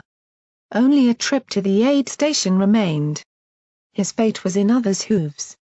"We can't spare anyone, this place is too thin as it is," Sunny remarked, motioning to the few ponies watching around the breach. I could still hear the fighting going on at the front of the building. The heavy machine gun kept firing and the ferocious battle to hold or take ground on every side of the mall seemed unending. The radio squawked in Glimmer's magic. "Griffins. Griffins on the roof. They're circling in to attack. There was the boom of anti-machine rifles and the screaming of ponies returning a smattering of fire. I heard the echoes from above as well as on the radio. The roof was the next place they were trying, no doubt for the vulnerable skylight with the very elite of Red Eye's forces. See? See? The wounded pony protested. I started to lift the bags. I'll take it. No. Glimmer shot the word in with all the authority a big sister could. I'll call up Protégé and... Glimmer. I moved closer to her, pulling the radio down from her mouth and looking seriously at her. I'm not a fighter. Let me do it, I want to help. I can do things too. I took up the heavy saddlebags and pulled them on, seeing her sad face shaking at me. Her hoof caught mine, as though afraid I'd run. Behind her, Sonny cried out as soldiers was seen coming this way again. I can't protect you up there if you go off alone in all this. I won't be there to keep you safe. It was clear, Glimmer wasn't afraid I couldn't do things myself. She was scared that something might happen to me without her being there to stop it. I tried to smile for my sis, gripping her hoof before reaching up to ruffle her mane. I can do it, big sis. Just come back, lil bro. You were with me through my journey to face up to the past. Just like I helped you face yours. We're so close to the end. I don't want to lose you now. Not like... Glimmer stopped short. I didn't know which name she was going to say, but she didn't need to. My sister had lost or likely lost a lot of ponies she had cared deeply for before meeting me. Letting go, I trotted further back, hearing the panicked shrills on the radio and the intensity on the roof pick up. Glimmer was being called to the windows, just as the buck was shouting at me to get going, but we held for just this one short moment. This isn't Creaky Hollow, sis, I whispered, gulping hard. I promise we'll make it to the end. Both of us. Slowly, our hooves parted, lingering until the very edge. Then I was gone, and the war raged on. The halls were in anarchy. Ponies were charging or fleeing all over the place. Every time the bone-shaking thump of something detonating overhead reverberated through the mall, huddled groups of the sick and injured began screaming.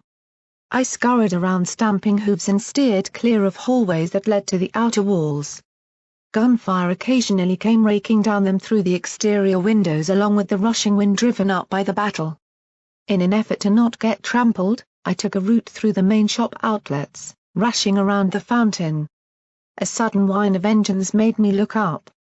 A smoking Enclave ship went spiraling out of control in a flat spin above the mall, trailing fire that was visible through the empty skylight and dropping shards of black armor like hailstones. 10 seconds later, I heard it careening into the ground from the direction of the crater with a crunch of folding metal. That skylight entrance that had once saved us all from Barb was perhaps our weakest point.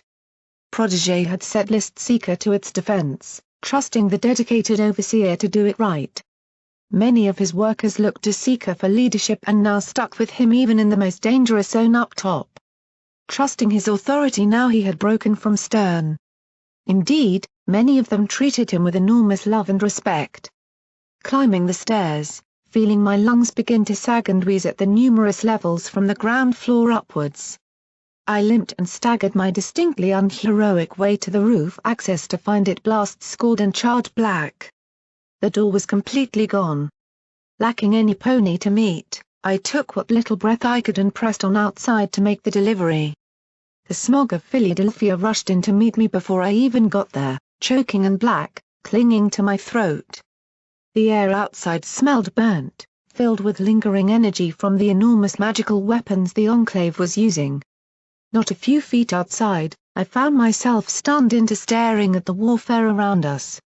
Enclave flight groups in their dozens were tussling with griffins in the air amongst mad three-dimensional combats or were diving to raid the rooftops in dangerously close passes.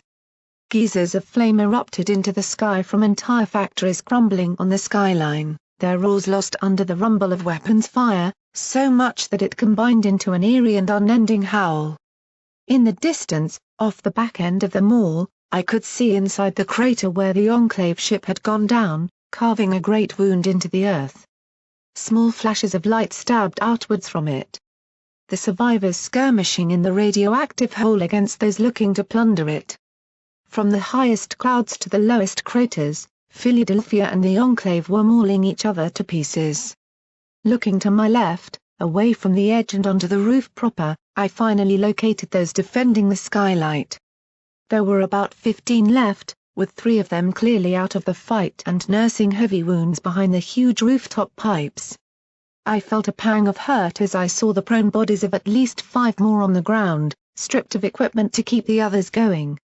Most of the survivors had automatic weaponry or shotguns, weapons that could hit close aerial targets more easily. They fired up at the dancing score of talons that were trying to punch their way into the skylight. Others could only hide from the griffins, lacking any ammo to respond with. Even as I watched, another pony cried out that he had just fired his last shell. If the talons got in, we would be completely outflanked inside our own fortress. The pony below had been right. They desperately needed these supplies. Griffins swooped and the defending party of ponies ducked. Huge anti-machine rounds from those signature rifles tore into their cover, missing only by stint of the target staying hidden than anything to do with the stopping power of the roof's features. They were being harried, flanked, circled and led around a frantic dance of the roof to find cover from griffins on all sides. It had disintegrated into a hurried fight for angles where many had simply gotten unlucky. Skill had little do with it up here, just luck on which way you were facing at the time they approached. I saw Seeker track one and let his huge shotgun blast a small cloud of shot into the air, missing with the first and slapping the second barrel's load into the hind legs of a griffin. It didn't fall, but shrieked in pain and glided away over the lip of the roof. Seconds later, Seeker was flat on the ground as 3 griffins stopped, turned and rattled fire after him and his companions that sent sparks off the metalwork and tore bricks from the corners of power blocks. Behind him, 2 griffins surged out from behind the radio antenna and aimed at him and his companions from behind. Racing from the access tunnel's cover, I bit the trigger for my saddle, angling upwards and trying to lead them like Glimmer had taught me. Clenching multiple times, Rarity's Grace snapped by my side. Its tinny noise was lost in the chaotic fighting, but the flare was visible enough that the griffin pulled off. Stolen of any heroic recognition, I felt myself being pulled hard. Seeker was up and dragging me to a new piece of cover even as I arrived. My neck craned, trying to keep an eye around me. The griffins were circling the roof, stopping and firing when they weren't being looked at. Sticking too high and too fast to target easily, it made for an uncoordinated and incredibly scrappy fight, one that I felt utterly lost in the moment I was yanked into the cluster of vents and pipes below a weather vane. "Merc? What in the bloody hell are you doing up here?" Seeker fumed, exhausted and angry. Watch the back of the mall." Evidently, he hadn't noticed me trying to ward off a griffin behind him as I saw him doing his utmost to make sense of the terrible position he and his workers had been caught in. "AAA ammo," I stammered, trying to fight with the saddlebags. "I have." "Move." A slave screamed at us, before the weather vane was snapped in half from a heavy round tearing through it, the passing shock wave slapping me in the face like a hoof.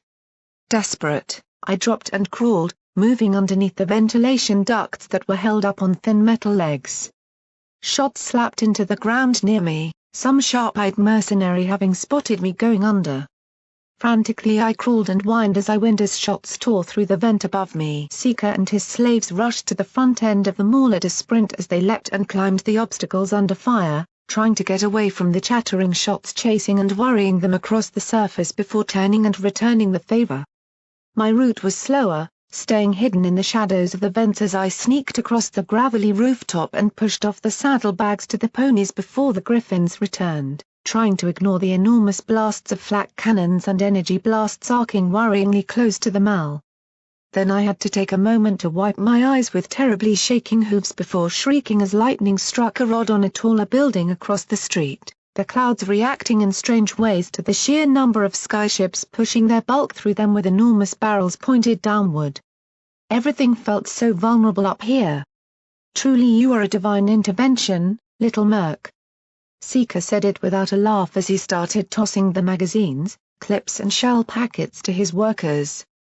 We were on our last rounds here. Lost 3 just keeping them away with a charge. Something about the way he said that, a charge. I wondered what heroism I'd missed happening up here to keep the Griffins from breaking through the massive gap in the roof of the mall. Although right now I didn't want any part of it, I was quite keen to just turn around and get back downstairs. Will this do? I asked meekly. For now. We've seen a big wagon full of slavers circling in the air out there, waiting for an opening to land on the roof. Too dangerous if we're here. The Griffins are trying to clear us out for a full force to land. The Griffins weren't in sight, but there were enough places they could hide below the level of the roof. Or they could head into the low cloud or behind the belching smoke from the passing of damaged Enclave ships.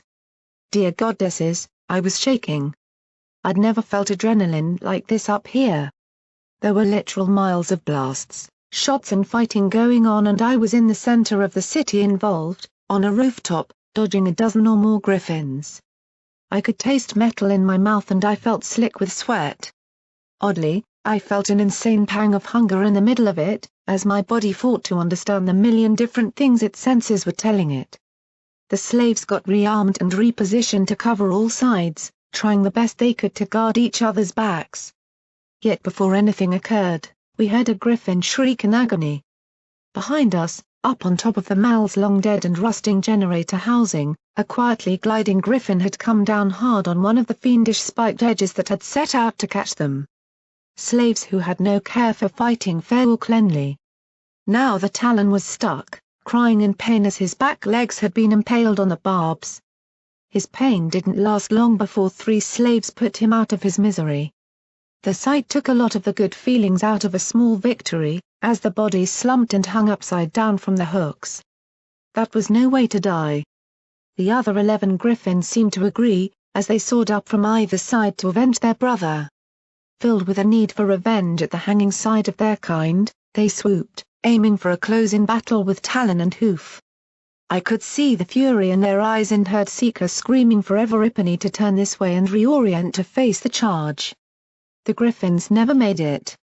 Scourging green energy lanced across the roof and struck 4 from the air before they could even pull away to dodge. I felt the heat of passing magic above us before 6 black armored Pegorsi raced above our heads with a clap of passing air and tore off to chase the Griffins, the lead flyer breaking through the hanging ash in the air from where one Griffin had completely disintegrated. Behind me, ponies cheered and waved their hooves to the sky as the flight of Enclave troopers chased after their prey or wheeled gracefully away from the massive rounds fired at them in return. A looming shadow was a brief warning, before I felt myself hurtled in the dirt by a passing roar of disturbed air. Something heavy passed mere feet above us, sending a blast of heavy wind across the rooftop that pulled at my wings and ears like a gale. Rolling in the gravel, I looked up to see a skyship that was trailing the flight of Pegorsi. Its own massive beam cannons lancing out at the Griffins and forcing them into utter retreat around the spires of the city. Each shot didn't even leave a corpse, but just vaporized its targets. Its angular hull was partially obscured by dark stormy cloud that shifted and danced around it as the house-sized ship banked hard on its side, forming thick vapor clouds at the sharp turn, to sweep past the fleeing Talons and form up with its allies. "They're helping us!" screamed one of Seeker's workers, a stallion with a thick green mane, as he whooped and punched the air with a hoof. "The Enclave's on our side." "We've held," shouted another, relief in her voice. "We've held. Look! Here they come." Taking a deep breath to stay my quivering body, I crawled out of my hidey hole to peer over in the direction of the pony's pointed hoof. The skyship was returning toward us, having chased off the Griffins, and was now flanked by the 6 Enclave soldiers we had seen. I could see their strong wings furiously snapping at the air and the glint of their quad weapons on stunningly beautiful battle saddles. Pegorsi had the best saddles. Oh yes. They were approaching fast, arcing down toward us. I felt excitement begin to flutter in my heart, my wings instinctively shifting and attracting the attention of a few ponies beside me. Maybe they'd seen what I was and come to help one of their own? Or just lucky? Seeker got up, moving forward as though sensing some Epony had to communicate when they landed. The stallion who had first shouted ran forward to the far edge of the building as they descended, waving in delight. "Hey! Hey! Down here!" His body turned to scattered dust as they opened fire. In Philadelphia, I had been surrounded by an arms industry. I had seen large guns test-fired near to me. The infamous heavy machine guns that dwarfed most things in the wastes, the same as the one that even now tore into the Mall, were among them. The Enclave skyship's two primary beams were on another level entirely. Firing at us from so close, at their maximum rate, was like the death scream of a son. The roof of the mall was thick, strong even. It had weathered the storms. It had survived a firefight from a riot and even hours of bombing. It had stood protecting the upper levels for 200 years now, possibly more. It had been a constant of this building that had defined my life in here. A place I had come for various reasons even until this day. Under the skyship's strafing run, it folded like wet paper. Entire sections, rooms wide, erupted into the air or simply were crushed down to the next level as enormous plumes of dust and rock blasted up in two parallel lines that traversed the rooftop from end to end. Each impact seared and surged with green lightning that arced off every piece of building it catastrophically annihilated before it. Foundations buckled and I felt everything beneath us drop away, our screams completely lost in the static-laced howling of the cannons above. We tried to move, we tried to run. Some managed to get their hooves moving, I presumed mine moved too, as I felt a frantic panic in my muscles. I remembered nothing but seeing the skylight and willing my muscles to move. My ability to tell up from down disappeared as the ground tumbled and twisted. My skin burned. Pain washed over me and I felt my very bones rattling. Everything went white, then black as the floor left us and then I was falling. The shaking grew to a height and passed over us as a rush of wind in the ship's wake caught my wings and sent me spiraling, plucking me from the air. I felt myself hit the ground once. Then inexplicably I hit the ground a second time as I rolled down a slope of the collapsed roof. My mouth bit something out of instinct as I kept tumbling over and over, expecting any second for a huge slab of masonry to crush me, before a tug from around my torso pulled me sharply to the side. Curling up, not knowing if I was falling or being buried, I heard the sound of the building collapsing around me. The skyship went end to end, its firepower eclipsing everything used thus far on the Mall within its decision to attack us. By the time I later woke, half buried and stunned below a sheet of thin metal and crumbled stone, possibly only a few seconds later and alive by some miracle of the goddesses, the skyship was gone. And so was the entire roof of the mall. She reached out for my hoof because I had fallen. The panic and determination mixed in her eyes. Thick and clouded, I saw the fires around us and the beacon lights atop a vast wall behind. We were trying to escape together. Now, I knew her name. Now, I knew what we had been trying for, that had taken its long journey through darkness to finally be together to finish it. Unity. The world was grey. It had once been red, yet now it was grey. My hooves didn't leave the uneven ground that formed the mountains of rubble sitting atop this great building as they shuffled and carried my pained body through the silence. It occurred to me that it wasn't actually silent, my ears had just given up. I didn't even hear a ringing, just a dull sound of the void. Something was dripping from my ear, hot liquid that ran over the side of my head to meet with the thick coating of blood from my nostrils. Maybe it was more blood. Maybe my eardrums had burst entirely. I didn't feel anything. For a few strangely peaceful moments, I wondered if this was it. That I was simply awaiting to be lifted up.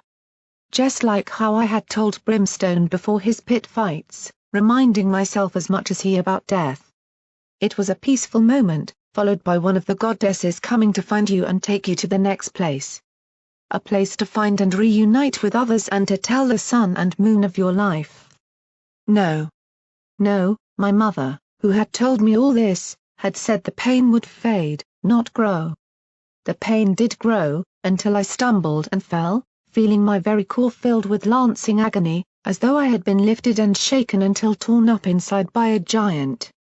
Each motion dragged the extended rope of my grapple hook along behind me.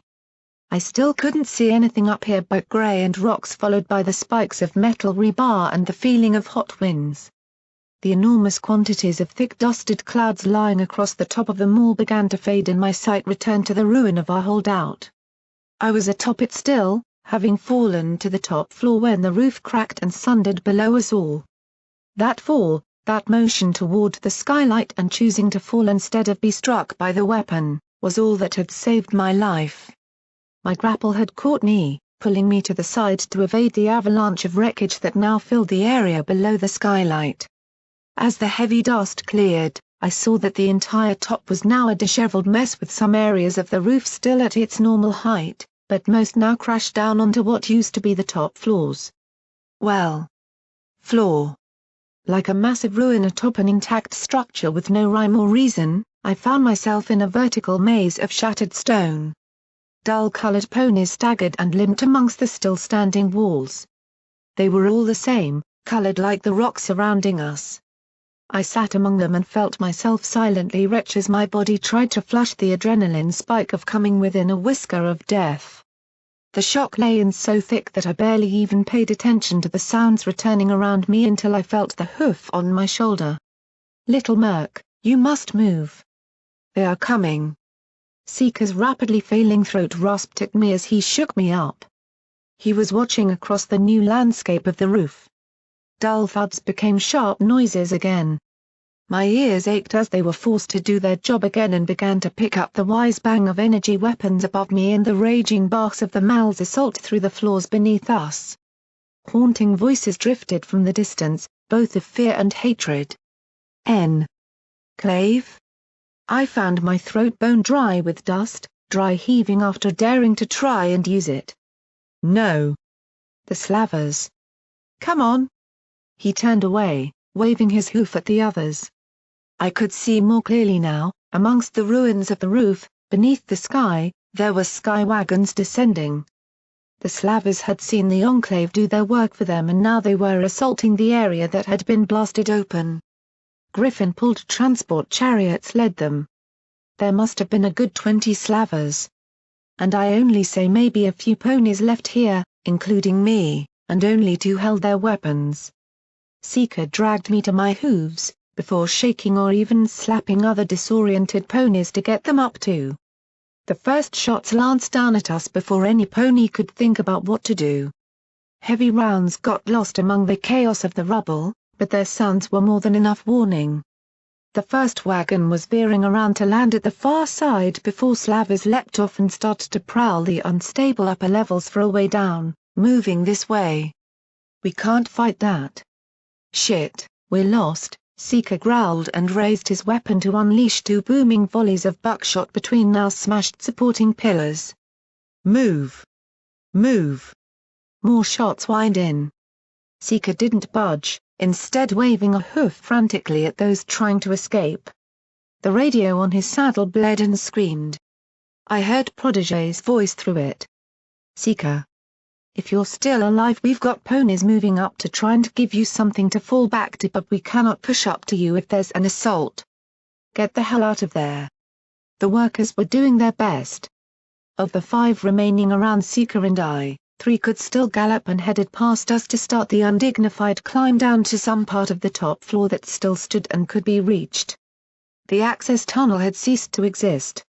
The skylight was gone, now just a colossal hole at the center of the area.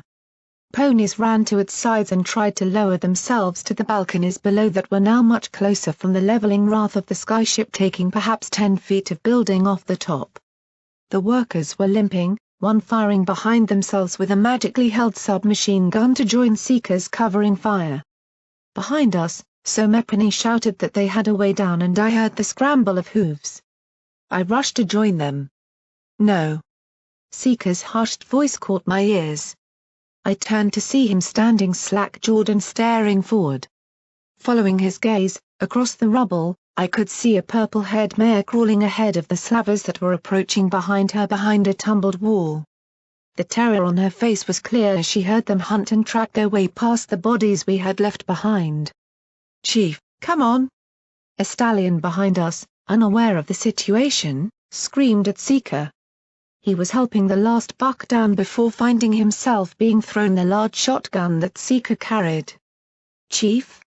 Seeker turned and galloped into the ruins. He weaved between the fallen slabs, as the incoming fire switched to him almost immediately. My jaw felt slack as I saw the lanky slaver run toward those he had turned against to rescue just one of his workers. "Come on, little guy, fire! Help him!" The booming retort of the shotgun scared me into action with Rarity's grace. Between the two of us, we scared some of the lead elements of the slavers into cover. Seeker skidded around a pillar and leapt a shredded vent hanging down from a still surviving column. A shot tore his saddlebag off as he came near the mare and threw him to the ground beside her. Yet the number of slavers was adding up. We couldn't hold them all down with only 2 shots in his weapon per time and my frantic failings at reloading. Combat rifles chattered and snub-nosed shotguns roared to tear up the concrete around Seeker and the mare. I heard her wail as he lifted her broken body onto his back, standing up amongst a whirlwind of fire. I found myself staring, captured by the sight of a now ex-slaver doing this for one he had been an overseer for. "Chief! Hurry!" The stallion beside me fired 2 shots that both connected, its buckshot punching 3 slavers away from an upturned chunk of flooring. Seeker ran. The slavers were not 10 meters away as he began to rush back to us. Behind me another 2 ponies had climbed back up and brought pistols to bear. Together, the 4 of us covered for him as he staggered back to us, weaving and ducking. I could see the grim look on his face, driven by need, not by sense or logic. 10 meters away. 5 meters. At 2 meters the first shot slammed directly into his torso. A heartbeat later, the same shooter put a second shot across the side of his neck. As he fell, with the screams of his workers collecting in the air, he grimaced and threw the mare to us as he limped, staggered and fell. 2 more shots whined off the ground, one of them skipping off his hoof on the rebound and making him twitch. "Chief! Chief! You motherfuckers! You motherfuckers! Graf, help me!" The shotgun fired twice more, before 2 of the workers rushed out and dragged Seeker back into cover under growing fire, leaving a wide red trail behind him. His eyes were glazed over, staring purely at the mare the others were carrying down off the rooftop. Fleeing ahead of slavers and now soldiers landing, the survivors of the roof made their painful way back down to the lower floors. A group was waiting for us, led by Protégé. They pulled us through their hastily erected defensive barricades. I could hear the non-fighters being driven from the open areas in the slave pens into harder cover in the old offices. Now that the roof had fallen, their crying and panic an awful sound amongst the rattle of gunfire coming closer. Seeker was placed on one of the stretchers the hospital team had brought with them. "So Mepany, get him to weather vane, now!" Protégé screamed at them, but I was already moving to take it. I can't fight anyway." "Then go. Go and watch out." Firing positions. Behind me, from the way we'd came, a group of slavers had wandered into their sights. Even as fighting broke out, I took the stretcher's reins and cantered off as fast I could. I had to avoid areas where I heard combat, as gunfire could whip past the ends of shop outlets, punching through the old glass from outside or down the wide corridors that led to outer walls and windows. The slaver noticed me coming right out of the stairs. I didn't know why he was there, but he was confused and wandering, likely having found another way off the roof and got separated in the madness. The look of shock on his face at seeing any pony turned to sudden realization. "Hey, you're the fucking Pegasus. Oh, he wants you, Smear." Shackles had told them to look for me. I screamed, fleeing with the stretcher and the unmoving Seeker in the only direction I really knew, the aid station. I hoped Sir Mepany there still had a gun or something. I rounded corner after corner, taking a mad route to try and lose him, but slowed down by my short legs, my body being at its limits and the stretcher. He was gaining ground on me, not firing his pistol. I could see he held something else in his magic instead though. Chains. Weather vane. Weather vane. Help! Crying out, I rounded the last corner, feeling him trying to grab the stretcher with magic to stop me. With one last mad dash, I powered into the aid station and hit its smell like a wall. Strong antiseptic was lathered over an undercurrent of rotten blood. Sweat and fear permeated the entire canteen. Steam from pots over gas fires filled one corner at the end of a row of mattresses on collected tables. A few stronger ones were being used as operating tops in the middle, covered in what used to be clean sheets. Near the entrance, his horn glowing over an unmoving and heavily bleeding stallion, where the vein was working. I figured he was there to direct anything that came in, as his fierce eyes rose and saw me. On the right. He spoke firmly, then went back to his work. Help! Be behind. I wheezed, before the slaver rushed in behind me. Gotcha, you little. What? He stopped, looking around, before realizing where he was. I took the opportunity to slowly move away as I saw him grin and move forward, walking straight for Weather Vane, apparently forgetting me. His pistol was drawing up just as I realized the same thing he did. No one here had weapons. Oh. I see. You took your medical guards to hold us off up there. How incredibly fucking stupid of you all. The slaver cackled over his shoulder at me. Numerous nurses and patients spotted him, and began to move back rapidly. I saw Unity among them, her front hooves coated red. Well, I guess that's the end of you keeping them in the fight, eh? Traitor? The pistol rose to aim at Weather Vane. I fought to get off the reins of the stretcher, trying to at least get my pistol reloaded. I could help, I could. The old ghoul finally looked up from the stallion he was desperately trying to save. Can I help you? The slaver paused, blinking. Those weren't the words he expected. What? Can I fucking help you? Weather Vane snarled. No. No. I know, I don't. The slaver looked at his floating pistol, as though hoping it would tell all by pointing. I'm going to kill you. Oh. Weather Vane's milky eyes twitched to it for a second, as though having never seen it before. His voice was hard, scolding like he would a trainee nurse. Does it have to be now? The slaver hesitated, mouth moving but no sounds coming out, taken completely aback. Come back later, I'm very busy. Weather Vane ordered, immediately looked back down at the patient, ignoring the slaver entirely. His hooves held a stain bandage in place, his horn casting spells to try and staunch the flow of a gutshot, trying to encourage his stunned assistant to work with him. Left alone, the slaver didn't seem to even know what to think. He just stood in place, looking around at others staring at him. He even looked at me as though for help. I just shrugged, feeling lost as any pony. Shaking his mane out, he advanced closer, marching around the table. Look, I'm trying to fucking kill you here, so if you'd. Weather Vane's eyes shot up. I saw rage in them. Oh, shut the ever-loathing fuck up. Don't even try to say fuck again, you curse like shit anyway. You're the kind who hurts the word's impact. Now are you going to bitch all day and get in my way, or are you going to leave me in peace? In fact, you know what? Come here. Get rid of that thing. His magic took the pistol from the slaver's grip without a fight and placed it on the side bench beside his tools. The young slaver blanched under the verbal assault, being pulled in beside the ghoul. I'm supposed to key. Oh, be quiet. If you're going to screw around, you might as well do something useful. Put your hoof here. Pressure on the wound. Least you can do if you're going to stand around staring like an adolescent in a mayor's gymnastics class. No, not fucking there, there. Put your weight into it. Nurse. 2 packs of blood. That's it, lad, now let me at it. Oh, okay. That, it seemed, was that.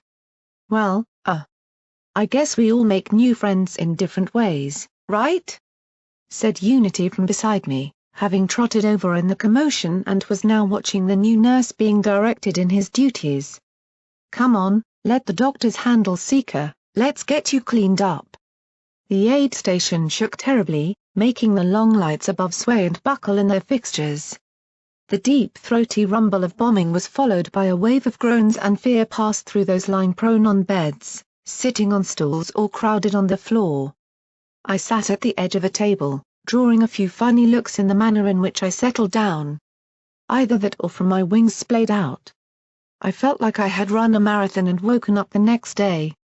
My very core ached deeply, and even small motions made me feel sick to my stomach. The metallic tang of blood in my throat and the rough wheezing in my lungs wasn't helping much either. All this dust in the air was drawing up the radiation that permeated Fillydelphia. Unity returned, trotting around bandaged and stained ponies lying on mattresses or reaching out for help, before handing a quarter-full packet of Raid away to me and placing down a small bowl of hot water. "Since when were you a medical pony?" "Since about 40 minutes ago." Unity smiled back, wiping my nose with a damp cloth to clean out the dried blood. "Don't gulp it, Weather Vane says you can't take too much or you'll just bring it back up with all the adrenaline." "Yes, ma'am." I tried to smirk, but just winced at her light bat on my shoulder. I don't think it's going well." Unity put a hoof to my lips, motioning with her eyes toward the terrified ponies nearby, the ones relying on others to protect them from a massacre. The hot water she was dabbing on my muzzle felt searing and yet cleansing as the blood was wiped away. "Just keep breathing, that goes for everyone in here, okay?" Are the others all still there?" "Sunny got hit but she seems fine." "What about?" We both looked up to where Weather Vane and his most surgeons were working frantically to save Seeker's life. Blood dripped from the table. He was lying very still. "They'll do what they can. Just you focus on staying alive. It's a miracle you weren't hurt worse. We all felt it in here. I thought the whole building was coming down. Everything was shaking so much." I arg. Sorry. Her hoof retracted from what was clearly a bad bruise, not a stain. "Okay. Maybe a little worse. You can rest for a while though. White Mane was in there when I was getting your Raid away. She said they're managing to hold once Mr. Peace went to stop the ones coming from above. The front of the mall's still deadlocked though. And they tried twice at fire exits in the back. Glimmer's mines made them run away for now." I took a sip of water and sloshed it around my mouth, before spitting it into a bucket to clear the dust from my mouth before drinking the Raid away. Not long after, the swelling in my chest began to quell, as I could finally suck in the hot air again. I hadn't even noticed how bad it had gotten. This battle would kill me without a shot being fired if I wasn't careful. Shaking my head, I refocused on the now. I tried not to think on the whirlwind I'd just been through. Hours of tension ended in a burst of terror. "Just keep breathing," Unity was right. "Just keep breathing and try not to be sick. It wasn't over yet. Hey! Help! We need help." We both looked up as the voice started shouting into the aid station. A mare galloped through the doors. Behind her there was a sudden rushing of hooves and a distant echo of fresh screaming over the background of gunfire from above and below. "They got a grenade in. They put a grenade through a window. Right at the front. They're bleeding out." Blood Bank responded first, letting Weather Vane keep his focus on the prone Seeker. "Just get them here as fast as possible. You and you, take the stretchers." His hoof pointed to the 3 slavers that Unity and I had run into while fleeing the bombardment earlier on. "Who's got dressings?" Unity looked at me, before grabbing a small pack from the next table. Sucking down the rest of the Raid away, sucking wasn't gulping, right? I moved after her. "Murky, you." I'm used to being all beat up, it's just pulling stretchers." Clearly, Unity saw I wasn't brokering much argument, as her magic just lifted a stretcher's harness onto me while she gathered bandages up from Blood Bank and looked at the other slavers carting the other mobile beds. "You 2 midgets ready? It's on the front, that place is a fucking nightmare right now. Just go." Unity canted out the station, with the 3 slavers quickly following her. Groaning, I followed behind all 4 of them, trying to not look like I was limping too much. In truth, I just didn't like the idea of sitting idle in a medical lounge any longer. And I couldn't bear not knowing what was happening out there. Stepping outside into the mall's high corridors again brought the sounds so much closer. I could hear the heavy cannon at the front pumping short bursts into the structure of the building again and again, surrounded by inconsistent but endless spats of smaller gunfire. Smoke drifted near the ceiling, blown in from outside or picking up from the fires that had been started in the strafing run. Entire areas looked buckled and ready to collapse as we ran beneath the arches and pushed our way through a team carting buckets to a room in flames. Right above us, I could hear Mr. Peace laughing in delight as he held the rooftop breach. This way. One of the slavers veered to the right. But that's away from the front. Unity hesitated, before the next one passed by her. If you want to run down a straight corridor facing the windows with that damn landhammer, be my guest, you stupid bint. I'd rather not get turned inside out. Hey! I felt offended at any pony insulting her, but both of us did indeed follow. The route took us across the middle of the mall, into the line of shops that faced the fountain courtyard in the middle. The roof had crushed and sheared some of the balcony lips entirely off the pillars that they'd been mounted on and torn down the walkways that had once carried across the width. Below, I could see the ground filled with wreckage, and yet somehow, the fountain remained mostly intact, avoiding being buried. Ahead, there was a huge canyon of a hole, wide enough to cover almost the full width of the shopping route. One of the Enclave ship's blasts had torn right through the mall, leaving melted concrete and rebar in its wake. The mosaic flooring was twisted into a grotesque mockery of its once beautiful design. One of the slavers, a rough and hairy brown stallion, paused and peered down it, whistling in awe. Shit. That goes right to the ground floor. I can see the main entrance area down there. I heard the others slowing behind Unity and I. The mare, a tall unicorn with a mane that nearly reached her knees, began tugging her stretcher off. Damn thing pulls at my shoulders. Mine too, but... Shouldn't we keep going? I gulped. The first stallion looked back up, then around. Then he nodded. My mouth barely had time to open before I felt a pair of hooves grab me from behind. My scream was muffled by hairy hooves and I felt myself lifted clean from the ground, my hind legs kicking uselessly. What are you doing? Unity stared in horror, before the stallion beside her pounced. Her hooves flailed, kicked and struck, but the vastly stronger slaver had her pinned beneath him within seconds. The mare rushed forward, tugging at something. Unity's saddlebag. Why would that? I realized. Aurora's orb. They were insiders. They were still working for Shackles. I struggled, trying to get my mouth free, but my captor stifled my mouth. I tried to bite, but found only a hard hoof had been used to stop me screaming. Get it! Get it! The stallion was shouting at them, if they see us we're fucking dead. I've got it. The orb briefly appeared before me, just as the snap of the saddlebag strap broke through the air and the mare fell away with it. Checking the glistening orb, she stuffed it back in. Okay. Let's get the fuck upstairs to the skywagon and get out of here.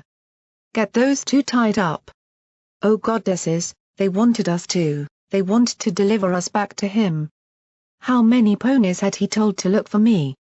Even now, Shackles wasn't letting me go. I was always in his sights, his plans. My blood ran cold as I remembered what he wanted me for, and imagery of Aurora Star's memory research turned to evil was all too fresh in my mind to not fight and writhe, trying to cry for help. Stop struggling, you little runt, before I knock you out. No threat could have made me stop. Nothing was as bad as going back to him. I lashed out in every way I could, wriggling and twisting till I got one hoof free and flecked it out. With a mechanical snap, the mouthpiece of my saddle whipped out and I hit the trigger with a hoof. The grapple fired directly upwards, embedding in the roof, before it pulled both the slaver and myself vertically. His head impacted on the arched ceiling with a sound like a sledgehammer on a cinder block, before we both dropped back down amongst a pile of falling tiles and plaster. Just shoot him in the fucking leg or something. The stallion holding Unity screamed at the mare, who got up, a submachine gun held in her magic. I was still trying to untangle myself from the unconscious stallion. I threw up my hooves in a feeble protective gesture. A glowing red stretcher slammed into the mare from the side, driving her through a still unbroken glass pane in the shop beside us. I could see Unity's horn glow red as she jabbed upwards with it, trying to hit the stallion in the face. Pushing the heavy leg off me, coughing and groaning, I found my nose dripping blood all over again. Through the shop window, the mare was slowly getting up, bleeding somewhat worse than I was from a dozen cuts. Twisting the mouthpiece into my teeth, I pointed Rarity's Grace at the stallion holding Unity, pulling the trigger before he could start using her as a shield. The polite crack of the weapon felt lost among the warfare going on just through the walls, but I saw the stallion jerk back and scream, falling off Unity to roll away. "The orb!" Unity shouted, turning as though to rush after the mare, her horn grabbing the saddlebag in her magic and engaging in a magical tug-of-war. We both saw the submachine gun pointing right at us. In a moment of horrible clarity, I saw her deliberately aim low. Aiming to maim and wound to keep alive. Beside us, the stallion was pulling a shock stick out from his bandoliers, moaning in pain at the sting of my own weapon. "Smack, you too." The stick swung. Yet before it hit, all I felt was a sudden pulling at my body. Unity had barreled into me, pulling me with her as she flung us into the hole the Enclave blast had made. In that precious single second as my world turned upside down, I saw her magic tug hard on the saddlebag, while also attaching my already extended grapple hook onto the edge of the hole. The saddlebag came open at the seams. Her magic pulled the canvas and most of its contents with us. But in a sickly yellow that lit the mare's face, the orb remained where it was. The slaver had let go, concentrating all her magic on just the one item to keep it where it was. I wanted to scream about it, but already we were dropping down the hole to escape harm. As we went, I saw the item we'd struggled through cold, blood and lost to acquire being taken. The key to our freedom down below. Then we were gone, as I felt gravity take hold. We fell, vertically dropping down through 2 floors of the mall. I tried to get my wings out, but screamed as one of them slapped off the edge of the crowded hole. We clung to one another, as I tried again and again to slow our descent, my horrid attempts at flapping failing dismally as my muscles seized and weakly worked. I grabbed the mouthpiece, biting hard at it and catching the edge of my tongue in the mechanism. The whir of the grapple gun's mechanisms were the only warning before our descent came to a sudden stop.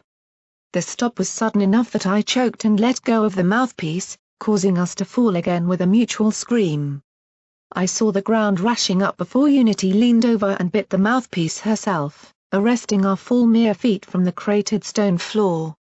Though we hung for a few seconds, upside down. Apparently, the slavers had simply fled when we fell, rather than staying to grab the hook.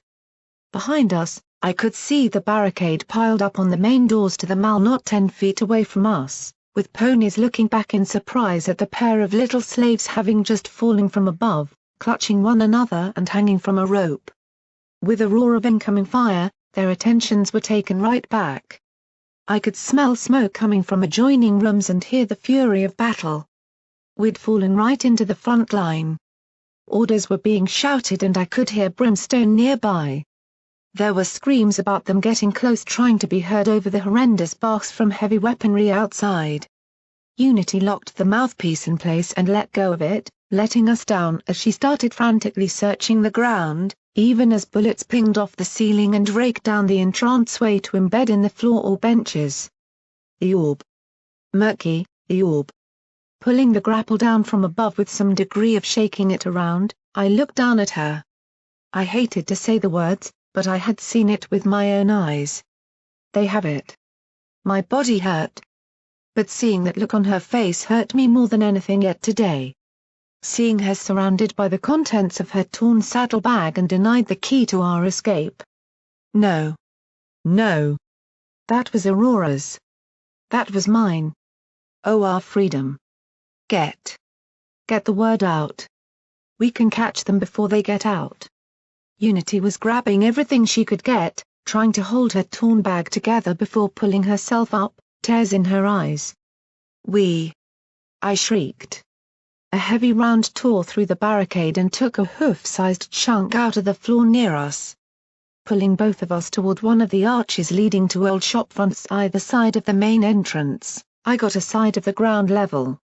Whoever had designed the mall had made it thick, not full of tall glass windows but consisting of thick concrete pillars and strong stone bases that came up to the neck of a pony.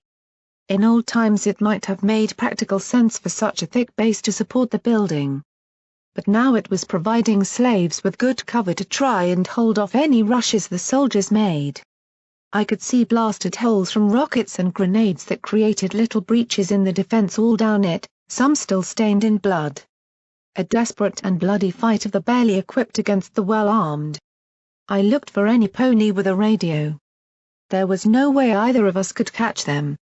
Outside I could see soldiers trying to advance across the slave camp, rushing from ditch to crater, from fence to low wall as they gradually made their way forward. Griffins were sniping relentlessly at the upper floors, while the occasional keening whine of a rocket preempted a bone-quaking explosion that further tore at the defenses. We were holding. Barely. What the hell are you two doing here? Brimstone's guttural voice boomed and I felt the floor shake as he galloped out of one of the rear archways into the shopping mall.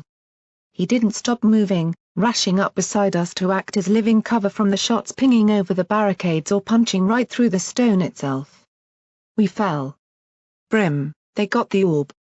Slavers on the inside were working for Shackles. They're trying to escape from the roof. Where? I pointed upwards, T2 floors. Brim looked up and saw the hole, before barking for a radio so loudly that I saw several ponies around us flinch or recoil from him. White to Main, the turncoat soldier, crawled up, staying low. Tell the boy to stop any pony getting to the roof, and I mean any pony. Get that, aye? We've got rats in the building. White to Main nodded, rolling away behind a counter that had been shredded at the level it was still visible and started trying to reach Protégé. A small surge of pride went through me at how seriously they were taking me without even questioning.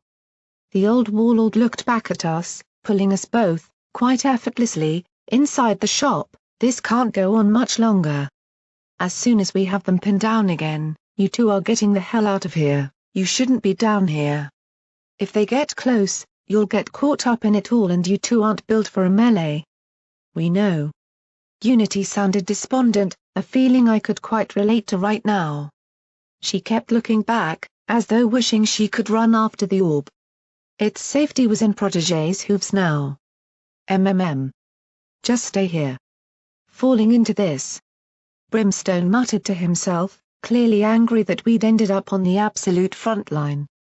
I knew it wasn't at us, just the situation, but it didn't make him any less intimidating. Keep your head down. That fucking heavy passes across here every so often and... the huge machine gun from earlier, decided it didn't want to have its presence simply told. With a crunch, a chunk of the protective stone wall disintegrated about 20 feet to our left and a red fire-ray projectile shot through to embed in the rear wall. Then another, and another before the first thudding sound of the weapon firing finally reached us. Keep back. Brimstone picked us both up, before half hustling and half throwing us toward where White Main was fighting with the radio, repeatedly shouting Protégé's name. Distantly, I heard a whistling, barely audible over the carnage and the war above. A descending sound, whirring and high-pitched. I'd heard that before. Was it on the mountain? Wait! Brim! I screamed, hopping up on the counter, I hear more. The first shell hit 10 feet in front of the mall. Somepony grabbed me from behind and I was pulled down right as the mud and shrapnel plastered the front of the shop's broken windows. Earth and metal splattered or pinged around inside. Somepony screamed in horror, a wail that could only have come from pain. Another whistle, then another picked up. 2 more impacts just outside the windows launched chunks of stone that crushed and pulverized anything they landed upon, whipping through the manes of ponies lying flat on the floor to keep away from it all. Fire between hits. Fire between them or they'll move up under the cover. Brimstone bellowed to those around us, pulling at Everipany who was lying down. Some fearfully blind fired above the lip or around window frames, others just screamed at his touch, pulling away shouting incomprehensible things at the raider. The heavy machine gun tore a new opening with a concentrated burst that brought down 2 more slaves in squealing heaps. A blizzard of shrapnel, bullets and concussive waves roared across the mall. The ponies at the barricade to the main entrance of the mall could do nothing but hide and hope, as the entranceway became a firestorm that blocked any movement. 3 whistles, 3 more shells. Yet I didn't hear the explosions. I felt my ears had gone deaf again, hearing only 3 dull lumps instead of the barking detonations. Only when my eyes saw what had happened instead did I realize. Smoke. Smoke. Get up, Everipany. Get up now, or you're dead. Whitemane rushed out from behind us, hurriedly attaching a bayonet to the end of her bulky combat rifle. Where once I could see the slave camp outside and the far buildings beyond, I now only saw a filthy grey veil like a polluted version of the snowstorms on the mountain. It clawed and wound its way inside, heavy and hanging in the air. Already, I began to choke as its thick fumes hit my throat, hearing dozens of others doing the same. The slavers and soldiers that had been advancing through the slave camp, held back by our haphazard efforts, now disappeared behind it, invisible to our eyes. I was no battlefield expert. But the realization of how bad this was began to creep up on me. We couldn't see them to shoot them, so we couldn't hold them back. You get inside, you win. Brim's assertion on how assaults went was too clear in my mind. I wanted to flee, but the barrage of fire was still piling down the entranceway, even through the smoke. My breathing sped up, growing shallow. They were coming. Brimstone turned to Everipany, half hidden in the smoke. "If you can't fight close, get back. Get back now. Get." Through the smoke, I saw a black shape. Then another. And another. Then 3 more. The shapes of bulky and armored ponies charging through the mist. In the distance, I heard an order shouted, before there's one let out a raspy battler cry that warped through their gas masks into a horrifying belch of musty ferocity. As one line, Shackles' forces poured through the windows and into our threadbare defense. Whitemane speared forward, thrusting her bayonet through the window and crashing into an approaching black figure, hurling him back with brute strength, before firing on 2 others to bring them crashing to the ground. Around me, some slavers got their weapons up and dropped half a dozen soldiers into rolling heaps as they came through, but there were always others behind. Fully automatic weapons roared, 10 times inside here, while glinting bayonets gleamed and stabbed forward to send slaves fleeing from the front. For every one that stood, another 2 fled at the sight. At the gallop, they leapt through the windows and landed atop ponies. Unity and I tried to avoid it, but stinging eyes and flares of weapons on all sides killed any sense of direction stone dead. We got around the counter, hoof in hoof, trying to find somewhere to hide or get away to. Soldiers rushed past us, so close that one knocked me clean over in the confusion. A soldier and slave rolled on the ground, leading us to jump over them and trip on their weapon slings. Behind me, I saw a group of slavers charging forward, about ready to trample us. They emerged from the smoke like demons, glowing torches on their helmets casting hazy beams through the coiling smoke. Brimstone crashed into them like a red fury. His own Walkery drowned their own as he piled into the soldiers and crushed 3 of them against an outer wall pillar so hard that it cracked under the impact. Swinging his body around, his hooves lashed out in a savage buck that crushed helmet and skull alike. "Get back!" He was screaming at us, "Get back!" Beside him, 2 slavers charged into the shop through the windows and executed a wounded slave on the ground with a brutal shot to the back of the head, before one of them was pitched upwards and over by a shotgun blast. 2 slaves rushed in and beat the remaining one to death with empty ammo boxes. Brimstone bucked a soldier across the room to land atop a brawling mass of slavers and slaves. A shock stick stabbed him from the side, its wielder already dead from another soldier shooting his ally by accident by the time Brim turned. This was chaos. Condensed, lethal, chaos.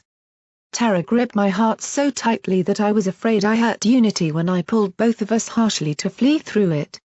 My eyes stung so much I had to pull down my goggles just to keep them open. Behind me, Unity was squinting hard, eyes watering just as much as mine. A soldier appeared in front of us and we both tackled his knees before he could do anything. A hoof lashed out and caught me on the side before we scrambled up and over the foe to keep running. There was no pain. My body was simply too wired with fear and adrenaline to feel it. But where were we even going? We could have been going in circles as we passed around an old clothing rack and almost skidded across a thick puddle of blood below us. I couldn't see anything right. More than once, we found ourselves at the windows, having to duck below the merciless short-range fire. Wounded ponies from both sides lay on the floor in piles, screaming for help or for mercy from those still standing who killed and killed. Murk. Brimstone's voice cut through the melee. Turning, I saw him in the midst of it, valiantly trying to hold an entire window front alone. He was wounded, possessing several cuts and burns across his thick limbs and shoulders. But those huge hooves crushed and rendered anything that came within reaching distance of him. Run for the entranceway. Get out. I couldn't see it. I couldn't see it. All around us, slaves and turncoat slavers were fleeing before a second wave of soldiers becoming clear through the slowly fading smoke. The front of the mall is falling. Flee! Flee! So Mepany shouted, before running for the staff rooms at the back of the shop. Others all crowded in another direction, carrying us along with them. We passed Brimstone, who bodily held an entire counter across the shop at a group of soldiers with a strangled cry, before recoiling as rifle fire slammed into his side from outside. Staggering, he snarled and lashed out at the invaders so hard that I saw a soldier's gas mask visor shatter from the impact. Even before they could realize he was coming at them, he landed among the group and broke limbs, skulls and ribs with thunderous attacks. He spun, throwing one slaver into another, before falling upon them both and slamming their heads into the concrete again and again and again until a sickening crack was heard. Murk. Geo. Soldiers swarmed in behind us as the ponies who had once defended the front fled into the entrance tunnel. The heavy machine gun opened up, and I felt ponies crowded either side of me cut down. Unity and I grabbed one between us, a mare minus one leg, and pulled her toward the back, trying to ignore her pleas to find it. Protégé! Protégé!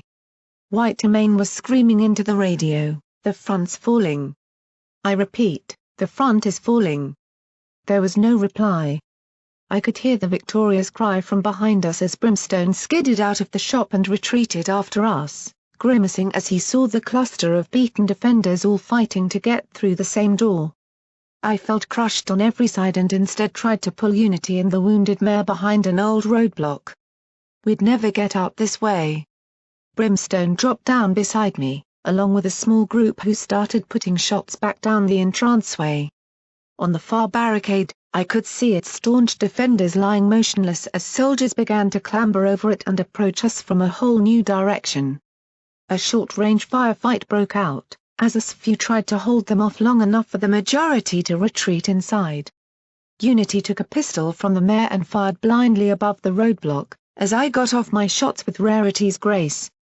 Whitemane tossed a combat rifle to Brimstone, who caught it and put fire down as well. Most of his shots hit the roof. As they always did with him, but it was everything we could do. Unicorns leading the soldiers lit magical shields to try and let them push down the corridor without any cover. Our shots sparked off them without any effect. Murk. When I tell you, both you and Unity run for it. Brimstone spoke quietly as he clumsily reloaded the rifle. The radio was silent. Protégé wasn't responding. We didn't even know if help was coming. Protégé. We need. White Emaine was cut short, as the back of her head exploded and her namesake turned red. I screamed as she fell, leaving Brimstone, Unity, myself and a couple other slaves who were now pinned down after the mass had fled inside. I stared at her lifeless body with wide eyes and just shook. She was a soldier. A trained soldier, experienced and sharp, and then just pop, a stain of matter on the floor. In her place, within my mind, I couldn't help but project any number of more familiar faces than a mare I didn't really know. We were so stuck. What if it was Somepony closer to me? Please, Somepony, lift us from this hell. I didn't want to be in the city anymore. None of us. It was just too much. Murk. When I tell you, run. Brimstone spoke lowly, don't look back. Just keep running. A very hollow feeling began to fill my gut as I saw him drop the rifle and limber up, ready to charge out from behind the roadblock toward the advancing ranks of soldiers. Formed up behind their close-quarters shields and magic, they advanced while pouring fire toward out disintegrating cover. Brim. Don't say it. Just. He stopped talking, as we both felt it. Like the building was tightening up. A build of pressure in the atmosphere. I felt my ears want to pop as it grew and grew. Soldiers began to look around nervously. The air itself quivered. Before I heard a female voice scream in utmost rage and determination. The wall to the right of the entranceway exploded into the corridor as though a wagon full of TNT had gone off behind it. A concussive blast of magic ripped through it, hurling a 10-foot length of wall into the attacking force and burying it beneath the magical devastation. Through the flying fragments, I saw Coral Eve, horn blazing mightily. Surrounded by Protégé, Glimmer, Sunny and a force of slaves charging behind her, leaping over the remaining wall with weapons pointed and blazing hard. Brimstone shoved Unity and I back behind the roadblock, before leaping up and galloping toward the soldiers, cursing them and screaming as he dove into them. Gunfire from the others rippled through the stunned force, puncturing armor and shattering magical shields from the close range. Heavy rifles pointed right into torsos before unleashing large rounds right through them. A slave with an automatic pistol sprayed into a pile of fallen soldiers on the floor, mercilessly bawling all his pent-up hatred out. All the rest unloaded, dumping everything they had into Shackles' forces. Their momentum stolen, caught in the open, those still able began to fall back before being cut down. They fled to the barricade, climbing it or running back into the shop to try and get out via the windows. Libro. Get to me. Unity and I galloped toward Glimmer, who was reloading behind one of the few still standing parts of the wall. We all ducked as Coral Eve aided the soldiers in escaping over the barricade and blew the smell of gunpowder and smoke across the interior of the mall, as I felt my sister grab hold of me tightly, before reaching back and actually slapping me across the face. You stupid little idiot.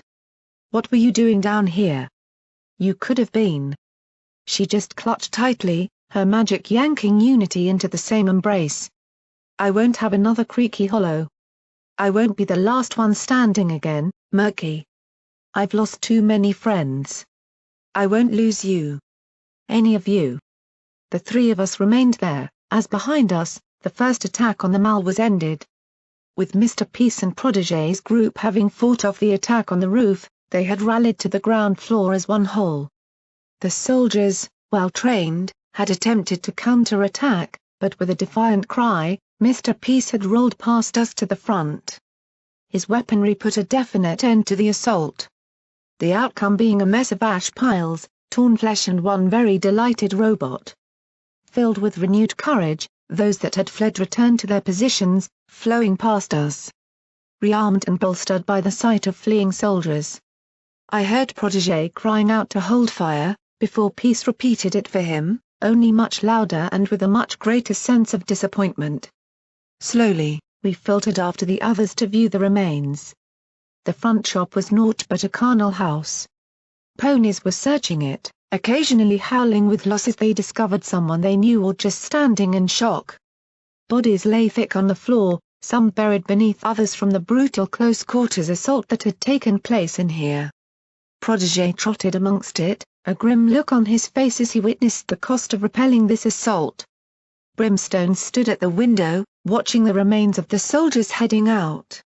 There were departing shots, but hasty and without aiming as they sought to prevent any of us charging after them. Clearly not realizing how little chance we had to do that now. Force that size. They won't be back. Not unless Shackles can magic up another small army from Stern's forces. And I doubt that right now. He glanced upwards to the sky. Hopping up beside Brim, I cast my eyes out, feeling shocked at the sight of the skies on fire. Burning ships crossed with enormous smoke plumes from below. Things had been so intimate down here. The thought that this same action was happening in 100 places across and above the city as well felt inconceivable. I just couldn't imagine it all. My mind couldn't picture it. You know, kid? Brimstone muttered to me as we stood there. Huh? They also say a great general leads from the front. He wryly grinned at me, before giving me a slap on the back and trotting away, ponies making clear way for the big raider. Slaves. You can hear me, can't you? The sounds of grief, elation and relief came to a halt. Every pony in these walls knew the voice. I fell down behind the window, cowering away from it almost as instinct. The voice came from outside, projected through speakers or through magical amplification. Deep, brimming with malice and sounding like it was worming its way to my ears in particular. I knew the truth, I could just hear better. But it didn't feel any less wretched. You're probably feeling warm and safe about now.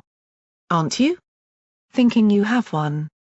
Protégé crept to the window, glancing out. Other slaves followed. They didn't speak. They only listened. Cautiously, I peered out myself and found my eyes attracted to the glowing yellow of what seemed to be a shield spell atop the far building. My knees felt weak as I saw him standing amongst it, grinning with rotten teeth toward us, eyes glinting in the see-through magic keeping him safe from an opportunistic sniper. Some of you will know what I mean when I tell you. You are wrong. You have lost so much. So many friends. Family. In your childish spat against the city that owns you. Against your masters. Yet you have lost more than that. His hoof raised up, as I saw what he held within it. The orb. You have lost your hope. My friends must have felt the same thing I did. That crashing emptiness inside as he possessed the thing we had given so much to attain. All that distance, all the blood, tears and sacrifice. You thought too highly, you trusted too easily and let my allies slip among you. It has ever been your folly, upstart. To be such a naive little colt. So, upstart. Are you going to let them live by coming out this time? All those slaves looking to you to save them, so very precious. Will you obey me now, to walk from your hole and return to your master to save all their lives? I looked at Protégé beside me. I could see that same look on his face. We had been here before. The responsibility weighed heavy. Last time it had cost old Grizzly his life. Shackles' grin widened. You feel it, I know. You feel that same sense I do. Like they matter to you, their lives belong to you. You wanted choices? There's one right here. It's a bluff, Sunny scoffed, keeping her weapon aimed. We just kicked the ass of his little army he raised. He's got nothing but a small bodyguard now. Never count Shackles out, Sunny. Protégé whispered quietly, the strain showing in his eyes. Across the slave camp, past the corpses and wreckage of war, Shackles remained on that building, before putting the orb away and laughing. He trotted to one side, along the building as though watching us. That shield moved with him. Was it still that one he had found on the mountain? The talisman Aurora made? Hey! Loyalty. Not coming out, eh? Well, you may think you'd won, but really. You would have been better to let your masters take you back. Now, you've forced my decision. Now, upstart, slaves, Number 7. You will suffer. You all know well enough by now that I don't make threats. You will beg for us to come and claim you again instead of them. He turned away, motioning to somebody else, before turning his gaze to M. To us. You think that you have won? You believe yourself through the nightmare. Then I leave you in their hooves, slaves. The disobedient are always punished in the end. This is your punishment. From behind him, I heard the thick stomping of something heavy. I heard the sound of insane laughter. The machine noises of hydraulics and the scraping of metal blades upon stone. From behind Shackles, as he departed, came the two figures. Multicolored and shivering. Horned and moving with robotic twitching. Wildcard and Big Brutus moved to the fore. Hi, every pony. Wildcard screeched to the gap between them and the mall, you beat the softies trying to be nice to you. You get us. Us? Raiders of the wastes. Raiders of the pit. Raiders of the crater. Of every corner of Fillydelphia who needed a new clan. Come on out, all of you. This is a surprise party. Wildcard yelled, spinning, waving a hoof in the air. Then I saw motion. Movement every side of us. From every rooftop, every hole and doorway, there came ponies. Not just ponies. Raiders. Not just raiders. Bloodletters. I had seen this before, in Glimmer's memories. Tribal, barbaric. They were as different from one another as they were from us. Some enormous and muscular, others skeletal and sneering. Some bore painted hides and foamed at the mouth as they shivered on drug-induced madness, while others looked like hunters of the wild, leading pack dogs that snarled and snapped. Behind them, I heard the crump of launchers, before 4 stars shone in the sky, blood-red flares that cast an evil hue across the mall. You wanted to live, yet not you have chosen death. Brutus' voice echoed off buildings and made slaves whine and fall back from the windows. You don't face soldiers. You face Brutus, the new warlord of the Bloodletters, greatest clan in all the wastes. The old one, the beaten warlord, he brought you here and he set you to fight for him again, a mockery of his own past. Now face true fury. The mechanical Minotaur threw both his cybernetic arms to the sky, before yanking them down, pushing his chest out and throwing his head back, howling to the heavens above in a deep bass roar, to all that fought in the sky. Enormous magical weaponry cracked like lightning around the rooftops, lighting him in all colors from all sides, as every raider swung their heads back and joined his chorus. The hounds howled, adding a high pitch to the sound that spread and surrounded the mall. Alone, crowded in the mall, clutching the remnants of what we had. We looked upon them, like any small village had in the past. And we despaired.